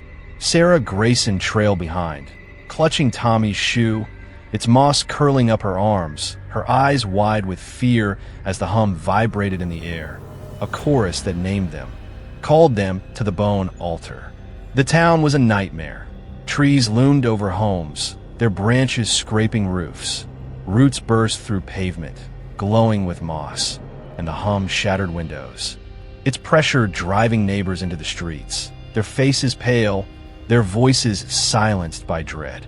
The dagger was their only hope, its blood ritual a shadow over Elias's heart. But the forest was here, its roots tightening the weaver's weave. They moved toward Blackwood, the fog parting to reveal the forest's edge, its trees alive, their sigils pulsing in time with Clara's hum. The hum was a tide, a choir of stolen voices that seemed to rise from the earth, and Elias felt the weaver's gaze, its roots in the ground, the air. His daughter. "Stay close," he told Lena, his voice low, glancing at Clara, her eyes glinting, her fingers twitching as if weaving invisible threads. Lena nodded, her hand on the dagger, her scrap of paper with the invocation words tucked in her pocket, her resolve unbroken despite her weakness. Sarah's steps faltered, her moss marks glowing brighter, her voice trembling. "It's in me," she whispered, holding the shoe, its moss pulsing wildly. Like Tommy, Elias had no words, the journal in his coat a weight, blood, freely given, its cost a blade he couldn't wield. A shout broke the hum spell, harsh and human, coming from the square. Shadows moved in the fog, townsfolk, their faces twisted with fear and rage, clutching torches and tools. their eyes fixed on Elias and Lena. "It's them!" A man yelled, his voice raw, pointing a pitchfork. "They brought this!" The crowd surged. A mob of neighbors, Jed the farmer, Martha's sister, the butcher, turned feral by the forest's creeping horror. "You took Clara to it!" another cried, a woman whose child had whispered of the hum. "Now it's coming for us!" Elias's heart raced, his arms tightening around Clara, her hum spiking, a call to the choir. "We're trying to stop it!" he shouted, but the mob didn't listen, their torches flaring, their fear a weapon sharper than the dagger. Lena stepped forward, her dagger drawn, her voice sharp. "Back off! We're ending this!" But the mob closed in, their shouts drowning the hum. Their eyes wild as they threw stones, one striking Lena's shoulder, another grazing Elias's cheek, blood mixing with the fog's damp. Sarah screamed, dropping the shoe, her moss marks flaring as she backed away, lost in the chaos. Elias turned to run, Clara's weight slowing him, the forest's edge closer, its shadows beckoning. The mob pursued, their torches a blur. Their voices a tide. "Stop them! They'll doom us!" And Elias felt the town's despair, its centuries of silence. It's packed with the weaver now, a chain they blamed him for breaking. The hum roared, a deafening wave that shook the ground, and the forest intervened. Roots erupted from the earth, glowing with moss, lashing like whips through the fog. They struck the mob, wrapping ankles and wrists, dragging bodies back with screams that cut the air. Jed's pitchfork fell, Martha's sister's torch snuffed out, the butcher collapsing as roots curled around his legs, their moss searing his skin. Elias froze, his breath catching, Clara's hum spiking, her eyes glinting brighter, her voice a whisper in the chaos. She protects. The roots spared him, Lena and Sarah, their strands weaving a path to the forest, clear and deliberate, the hum a command guiding them forward. The mob's screams faded, swallowed by the fog, the roots retreating, leaving only silence and the hum's cruel melody. Elias's heart pounded, his mind reeling as he realized the weaver was protecting Clara, its roots acting not for him, but for her, its conduit, its voice in the choir. "It wants her," he said, his voice breaking, looking at Lena, her face pale, blood trickling from her shoulder. Lena nodded, her moss veins glowing faintly, her hand on the dagger. "It's keeping her alive, for the ritual," she said, her voice low, glancing at Clara, whose hum was soft but fierce, her eyes fixed on the forest. Sarah stumbled closer, her moss marks spreading, her face raw with fear. "Tommy," she whispered, picking up the shoe, its moss pulsing. "It's protecting him too?" Elias shook his head. "The journal's truth, a child every generation, a weight he couldn't share." The weaver wanted Clara at the altar, her blood or another's, to renew the pact. They reached the forest's edge, the hum a clear path now, its moss-lined roots guiding them deeper toward the altar. Elias carried her, Lena's dagger a blade of hope, Sarah a shadow trailing behind, her moss marks tying her to the choir's song. The town was lost behind them, its roots torn, its people broken by the weaver's wrath. But Elias felt the forest's purpose, its hunger for Clara, and knew they had to act before Blackwood consumed them all, the dagger's blood, oath waiting to be fulfilled. Chapter 13, The Final Offering. Blackwood Forest was a living nightmare, its trees twisting into shapes that seemed to whisper as Elias Hawthorne pushed through the fog. Clara's frail form cradled in his arms. Her hum was a faint but unyielding thread in the weaver's choir, her moss veins glowing across her face and chest, pulsing with sigils that tied her to the forest's heart. The ritual dagger burned against Elias's belt, its black blade heavy with the promise of blood, its sigils a map to the bone altar where the pact could be broken or renewed. Lena Caldwell staggered beside him, her moss veins dulled but present, her eyes sharp despite the toll of Blackwood's mark, the invocation words scrawled on a scrap of paper clutched in her hand. Sarah Grayson followed, her moss-marked hands trembling, Tommy's shoe tucked under her arm, its veins glowing faintly, her resolve crumbling under the hum's weight. The forest's roots had spared them from the mob, a chilling sign that the weaver was protecting Clara for its own purpose, and Elias felt its gaze, its roots tightening around his soul as they ventured deeper. The hum was a relentless tide, a chorus of stolen voices guiding them through the fog, its notes weaving through the trees, naming them, calling them to the altar. The path was marked by moss that glowed with a sickly light, its strands curling like veins, mirroring Clara's sigils.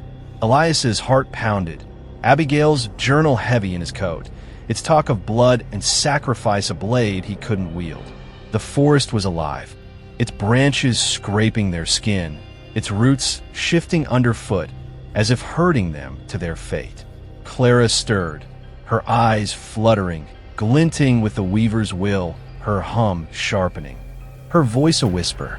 "The choir's waiting," she said, her words layered, not hers alone. Elias tightened his grip, his throat tight, her coldness a reminder of how little time they had. Lena's breath was ragged, her moss veins pulsing faintly, her hand brushing the dagger's hilt. "The altar's close," she said, her voice low, glancing at Clara's map, burned into her memory. The sigils, the blood, the words, "We do it right, or we lose her." Elias nodded, his eyes scanning the dark, the hum of physical force pressing against his chest. The forest parted, the fog thinning to reveal the bone altar, its grotesque structure of femurs and skulls glowing with moss light, its sigils pulsing in time with the hum. A dark pool lay at its center, rippling with faces, Clara's, Tommy's, Samuel's, the choir's song rising from its depths. Around the altar stood a circle of children, their faces pale, their eyes hollow, their limbs twisted with vines, their mouths open in a silent hum. The lost children of Blackwood, bound to the weaver, chanting in a language that clawed at Elias's mind, their voices a thread in the choir's weave. Elias's heart stopped, his breath catching as he recognized Tommy among them, his red hair matted with moss, his eyes knot-hole voids, his hum blending with the others. Sarah gasped, dropping the shoe, her moss marks flaring, her voice a sob. "Tommy!" She lunged forward, but Elias grabbed her, his voice sharp. "Don't. It's not him anymore." The children didn't move, their chant unbroken, their sigils glowing, their presence a barrier around the altar.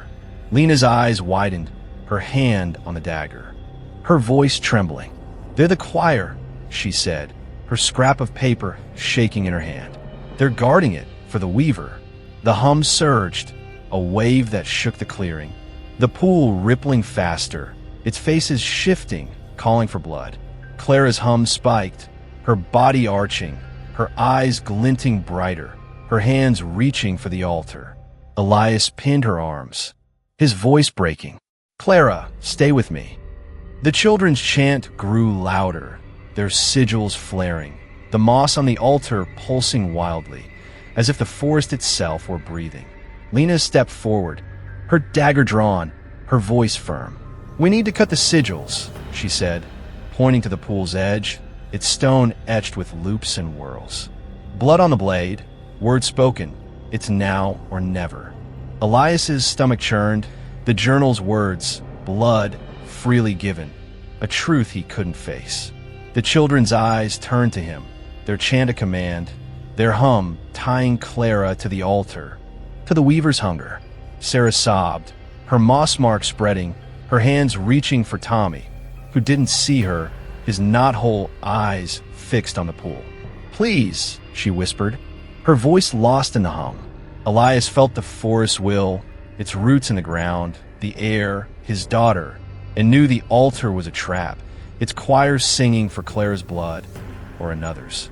The dagger was a blade of hope, its sigils a path to freedom, but the children's chant was a warning, the weaver's gaze a weight they couldn't escape. Elias held Clara close, Lena's words ready. The altar waiting, and Blackwood's weave tightened, its hunger a tide that threatened to drown them all. The bone altar glowed with a malevolent light, its sigils pulsing in time with a hum that tore through the clearing, a choir of stolen voices that bound Blackwood Forest to Harrow's its cursed pact. Elias Hawthorne stood frozen, Clara trembling in his arms, her moss veins glowing across her face, her hum a desperate thread in the weaver's relentless song. Her eyes glinted with the forest's will, her body light but heavy with the weight of the choir's call. Lena Caldwell gripped the ritual dagger, its black blade burning in her hand, its sigils flaring as she prepared to carve the altar's pool, her invocation words scrawled on a scrap of paper tucked in her pocket. Sarah Grayson knelt in the dirt, her moss-marked hands reaching for Tommy, who stood among the circle of lost children, their pale faces and knot-hole eyes chanting in a language that clawed at the mind. Their vine-twisted limbs guarding the altar, the fog swirled, the storm's green lightning illuminating the scene, and the hum was a tide, naming them, pulling them to the pool where faces rippled. Clara's, Tommy's, Samuel's, demanding blood. A shadow coalesced above the altar, vines and roots weaving into a form both human and monstrous. Its knot-hole eyes blazing, its crown of twisted branches pulsing with moss light. The weaver, no longer a whisper but a presence, its form solidifying, its gaze a blade that cut through Elias's soul. The hum surged, a scream that shook the clearing, the children's chant rising, their sigils flaring, their eyes fixed on the entity they served. Clara's hum spiked, her body arching, her voice a hiss layered with the choir's. "She's come," she said, her hands reaching for the altar as if drawn to the pool's rippling surface. Elias pinned her arms, his voice breaking. "Clara, no." The weaver's vines lashed out, curling toward her, their moss searing the air, and Elias slashed with his knife, its blade sinking into a vine, its black sap spraying, burning his hand. Lena stepped to the altar, her moss veins glowing faintly, her resolve unbroken despite the fever's toll. "Now," she shouted, her voice cutting through the hum. Kneeling at the pool's edge, the dagger raised. She carved the first sigil into the stone, its loops and whorls matching Clara's carvings, her hand steady as blood dripped from a cut on her palm, mingling with the blade's glow. "By blood given, by will unbound," she began, her voice chanting the invocation, the words old and sharp, tearing at the hum's rhythm. The forest screamed, a sound that was the hum itself. The ground shaking, roots erupting around the altar, their moss veins pulsing wildly, lashing at Lena. The children's chant faltered, their knot-hole eyes turning to her, blazing with the weaver's wrath, their vine limbs twitching, ready to strike. Elias held Clara close, her hum a tide that threatened to drown him, her body convulsing as the ritual began, her moss veins flaring brighter. "Lena, hurry!" he shouted, dodging a root that whipped through the air, its moss searing his cheek. The weaver's form towered, its vines curling into a mockery of arms, its voice a roar in the hum. "She is mine, another or all." The pool rippled faster, faces shifting, Clara's, Tommy's, others, its surface bubbling. Hungry for the blood Lena offered, Sarah sobbed, crawling toward Tommy, her moss marks glowing, her voice lost in the chaos. "Tommy, please."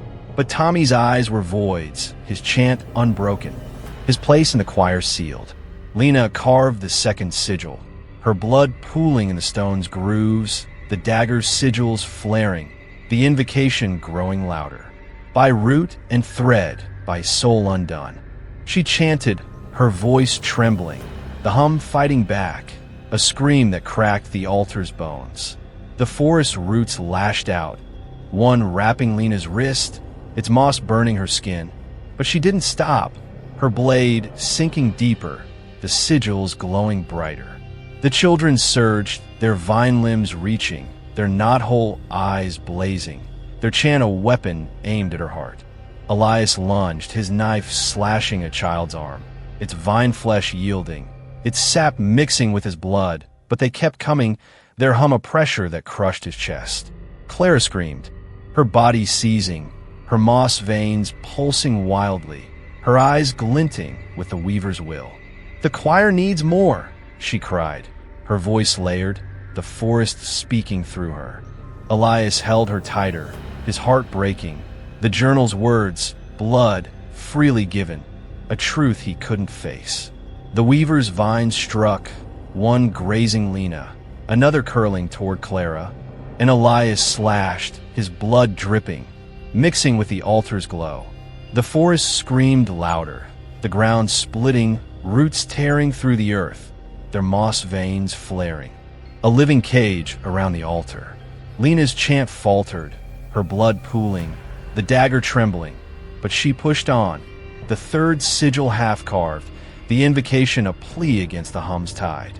The children's eyes turned on Elias, their chant ablaze, their vine limbs closing in, Tommy's face among them, his knothole eyes unseeing. Sarah reached for him, her moss marks flaring, but a root dragged her back, its moss seeping into her skin, her scream fading into the hum's song. Elias's vision blurred, Clara's face, Lena's blood, the altar's hunger, and he knew they were out of time. The ritual dagger's blade burning, the weaver's choir screaming, and Blackwood's weave tightening for its final offering. Chapter 14, The Shattered Pact. The bone altar pulsed with a malevolent light, its sigils blazing as the hum tore through the clearing, a choir of stolen voices screaming for blood. Blackwood Forest was a maelstrom, its roots erupting from the earth, their moss veins glowing with a sickly fury that matched the storm's fading green lightning. Elias Hawthorne held Clara tightly, her moss-marked body convulsing, her hum a desperate thread in the weaver's relentless song, her eyes glinting with the forest's will. Lena Caldwell knelt at the altar's edge, her blood pooling in the carved sigils, the ritual dagger trembling in her hand as she chanted the invocation, her moss veins flaring across her chest. The weaver towered above, its vine-woven form a nightmare of knothole eyes and twisted branches, its crown of roots pulsing with the hum's rhythm, its voice a blade in the choir's scream. Offer her, or all. The lost children circled the altar, their knothole eyes blazing, their vine limbs chanting, Tommy among them, his face a mask of loss. Sarah Grayson lay crumpled, her moss marks glowing, dragged back by roots, her sobs lost in the hum's tide.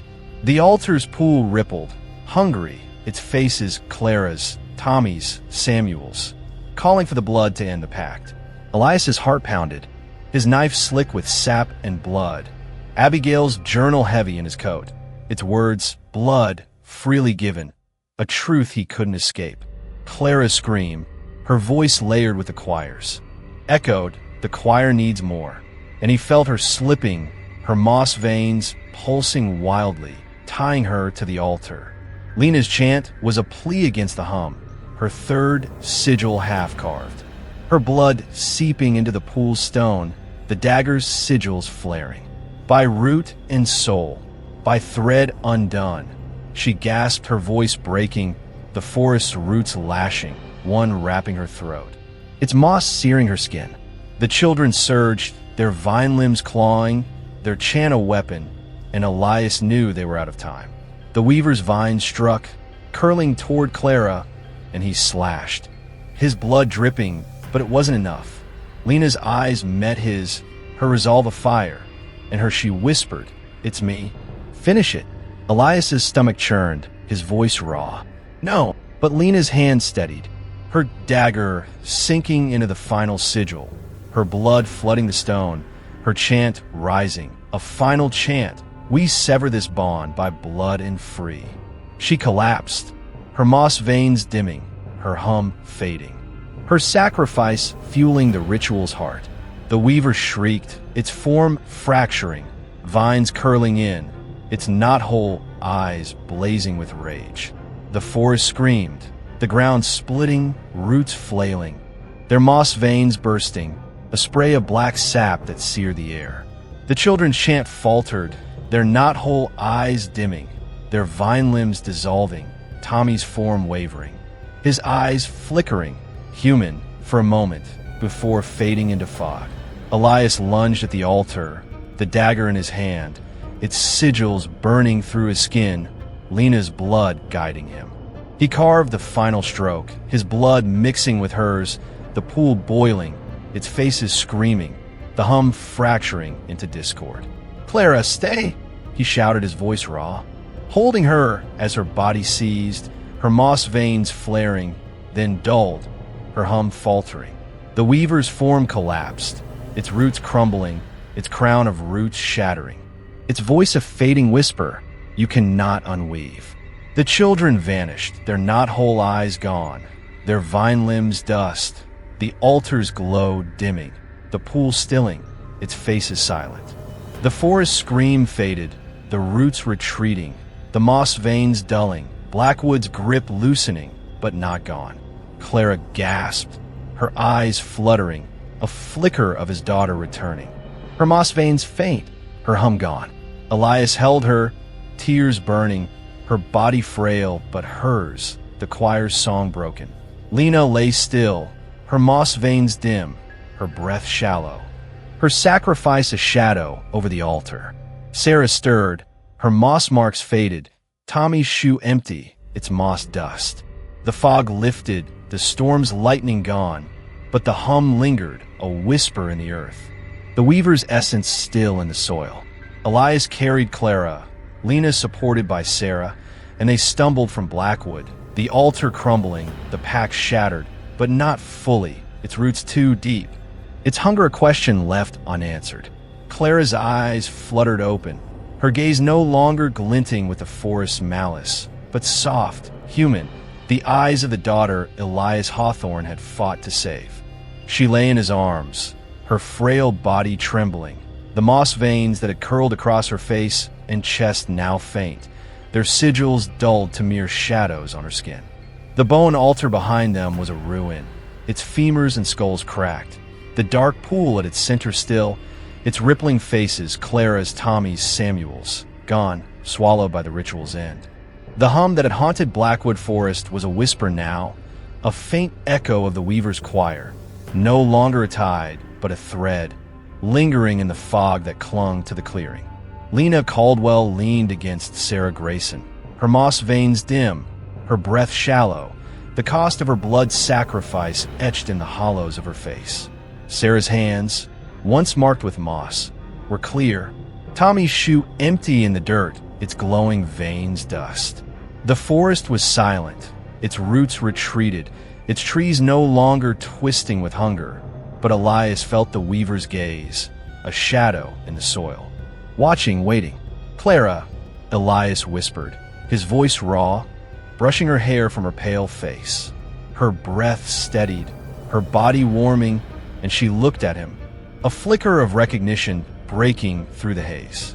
"Papa," she said, her voice small, hers alone, free of the choir's layered hiss. Tears burned Elias's eyes, his heart aching as he held her close.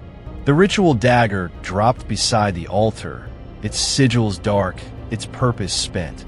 Abigail's journal, torn in his coat, had led them here, blood freely given, and Lena's sacrifice, her blood on the blade, had shattered the pact, severing the weaver's hold on Clara, on the lost children, on Harrow's End. But the forest silence was uneasy, its roots too deep, and Elias knew the victory was fragile. A pause in Blackwood's endless weave. Lena stirred, her voice weak but clear, her moss veins barely glowing, a scar of her battle. "It's not gone," she said, her eyes on the altar's ruins, the pool's surface glinting in the storm's last light. "The weaver's essence, it's in the soil, the roots. We broke the pact, but it's old, older than us. It'll wait." Elias's stomach churned, the journal's warnings. The weaver sees everything, now a truth carved into his soul. He looked at Clara, her face serene, her moss veins fading, but her breath carried a faint hum, so soft he might have imagined it, a thread tying her to Blackwood. "Will she be safe?" he asked, his voice trembling, clutching Clara tighter. Lena's gaze softened, but her words were hard. "For now, the altar's gone, the choir's silent. But the forest remembers." Sarah knelt, her hands shaking, Tommy's shoe a hollow reminder of her loss. "Tommy," she whispered, tears falling. Her moss marks gone, but her grief raw. Elias had no words, the weight of the pact. A child every generation, a shadow over them all. The lost children had vanished, their knot-hole eyes dissolved. Their vine limbs dust, but Tommy was gone, his place in the choir final. Sarah stood, her resolve crumbling, and followed Lena as they moved from the clearing, the fog parting. The forest roots still beneath their feet. Elias carried Clara, her weight grounding him. The dagger left behind, its sigils spent, its blood no longer needed. The hum was a whisper, but it followed, a reminder that Blackwood's hunger was not sated, only sleeping. Harrow's End was a ghost town as they returned, its streets torn by roots now still, its windows cracked but quiet. The moss on lampposts faded to ash. The townsfolk hid in their homes, their fear a silence louder than the mob screams, their torches snuffed by the forest's wrath. The chapel loomed, its steeple a shadow, its hidden chamber empty. Amos Reed's body gone, perhaps claimed by the roots that had spared Elias. The town was safe for now, its pact shattered, its prosperity a lie no longer fed by children's souls. Elias brought Clara home, laying her in her bed, the carvings on her floor dull, their sigils broken, the rug no longer needed. She slept, her breath steady, her face his daughter's, but that faint hum lingered, a note in her exhale, a thread Elias couldn't cut. Lena sat at the kitchen table, her moss-veined scars now. Her notebook lost, but her memory sharp. "I'll stay," she said, her voice low, glancing at the window, where the forest silhouette stood, quiet but watchful. "I'll document this, warn others. Blackwood's not done." Elias nodded, his heart heavy, Sarah's grief a mirror of his own fear. "What do I do?" he asked, his eyes on Clara's door, her hum a ghost in his ears. Lena's gaze hardened. "Watch her. The weaver's weak, but it's patient. If she hums, if the moss returns, you'll know." Elias's throat tightened, the journal's fragments in his coat a weight he'd carry forever. "It's truth. The weaver sees you," a warning he couldn't ignore. The town rebuilt, its roots cleared, its wells purified, but the forest shadow lingered, its edge marked by strange carvings on trees. Sigils that glowed faintly in the dark. Elias sat by Clara's bedside, her sleep peaceful, her moss veins gone, but that faint hum, soft as a sigh, was there, a question he couldn't answer. Blackwood was quiet, but the weaver was not dead, its roots deep, its choir waiting, and Elias knew the pact was shattered, but its threads were eternal, weaving a future he couldn't see. Chapter 15, The Lingering Hum.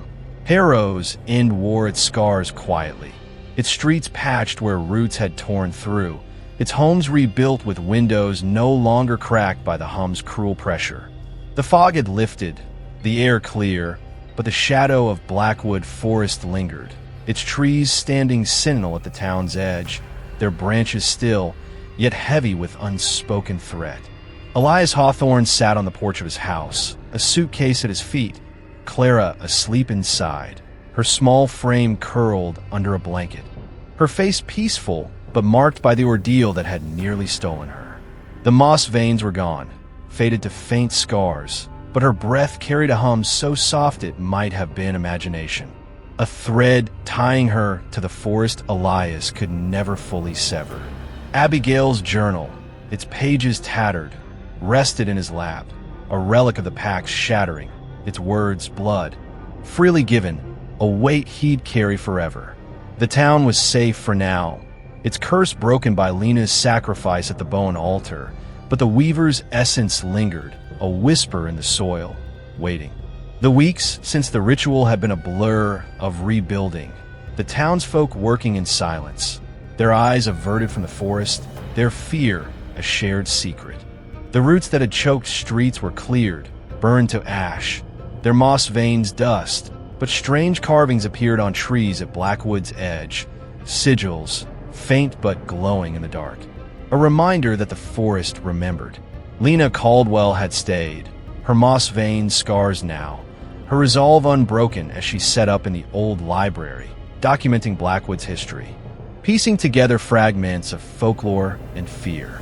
Sarah Grayson had left, her home empty, Tommy's absence a wound too deep, her moss marks gone, but her grief eternal. Elias watched the town, its quiet a fragile lie, and knew he couldn't stay, not with Clara's faint hum, not with the weaver's gaze still in the trees. Clara was different, her laughter rare, her eyes older than her 10 years, but she was his daughter, free of the choir's grip. She drew no sigils now, her carvings gone, the rug in her room untouched, but at night, Elias heard it. That hum, soft as a sigh. In her sleep, a note that chilled him.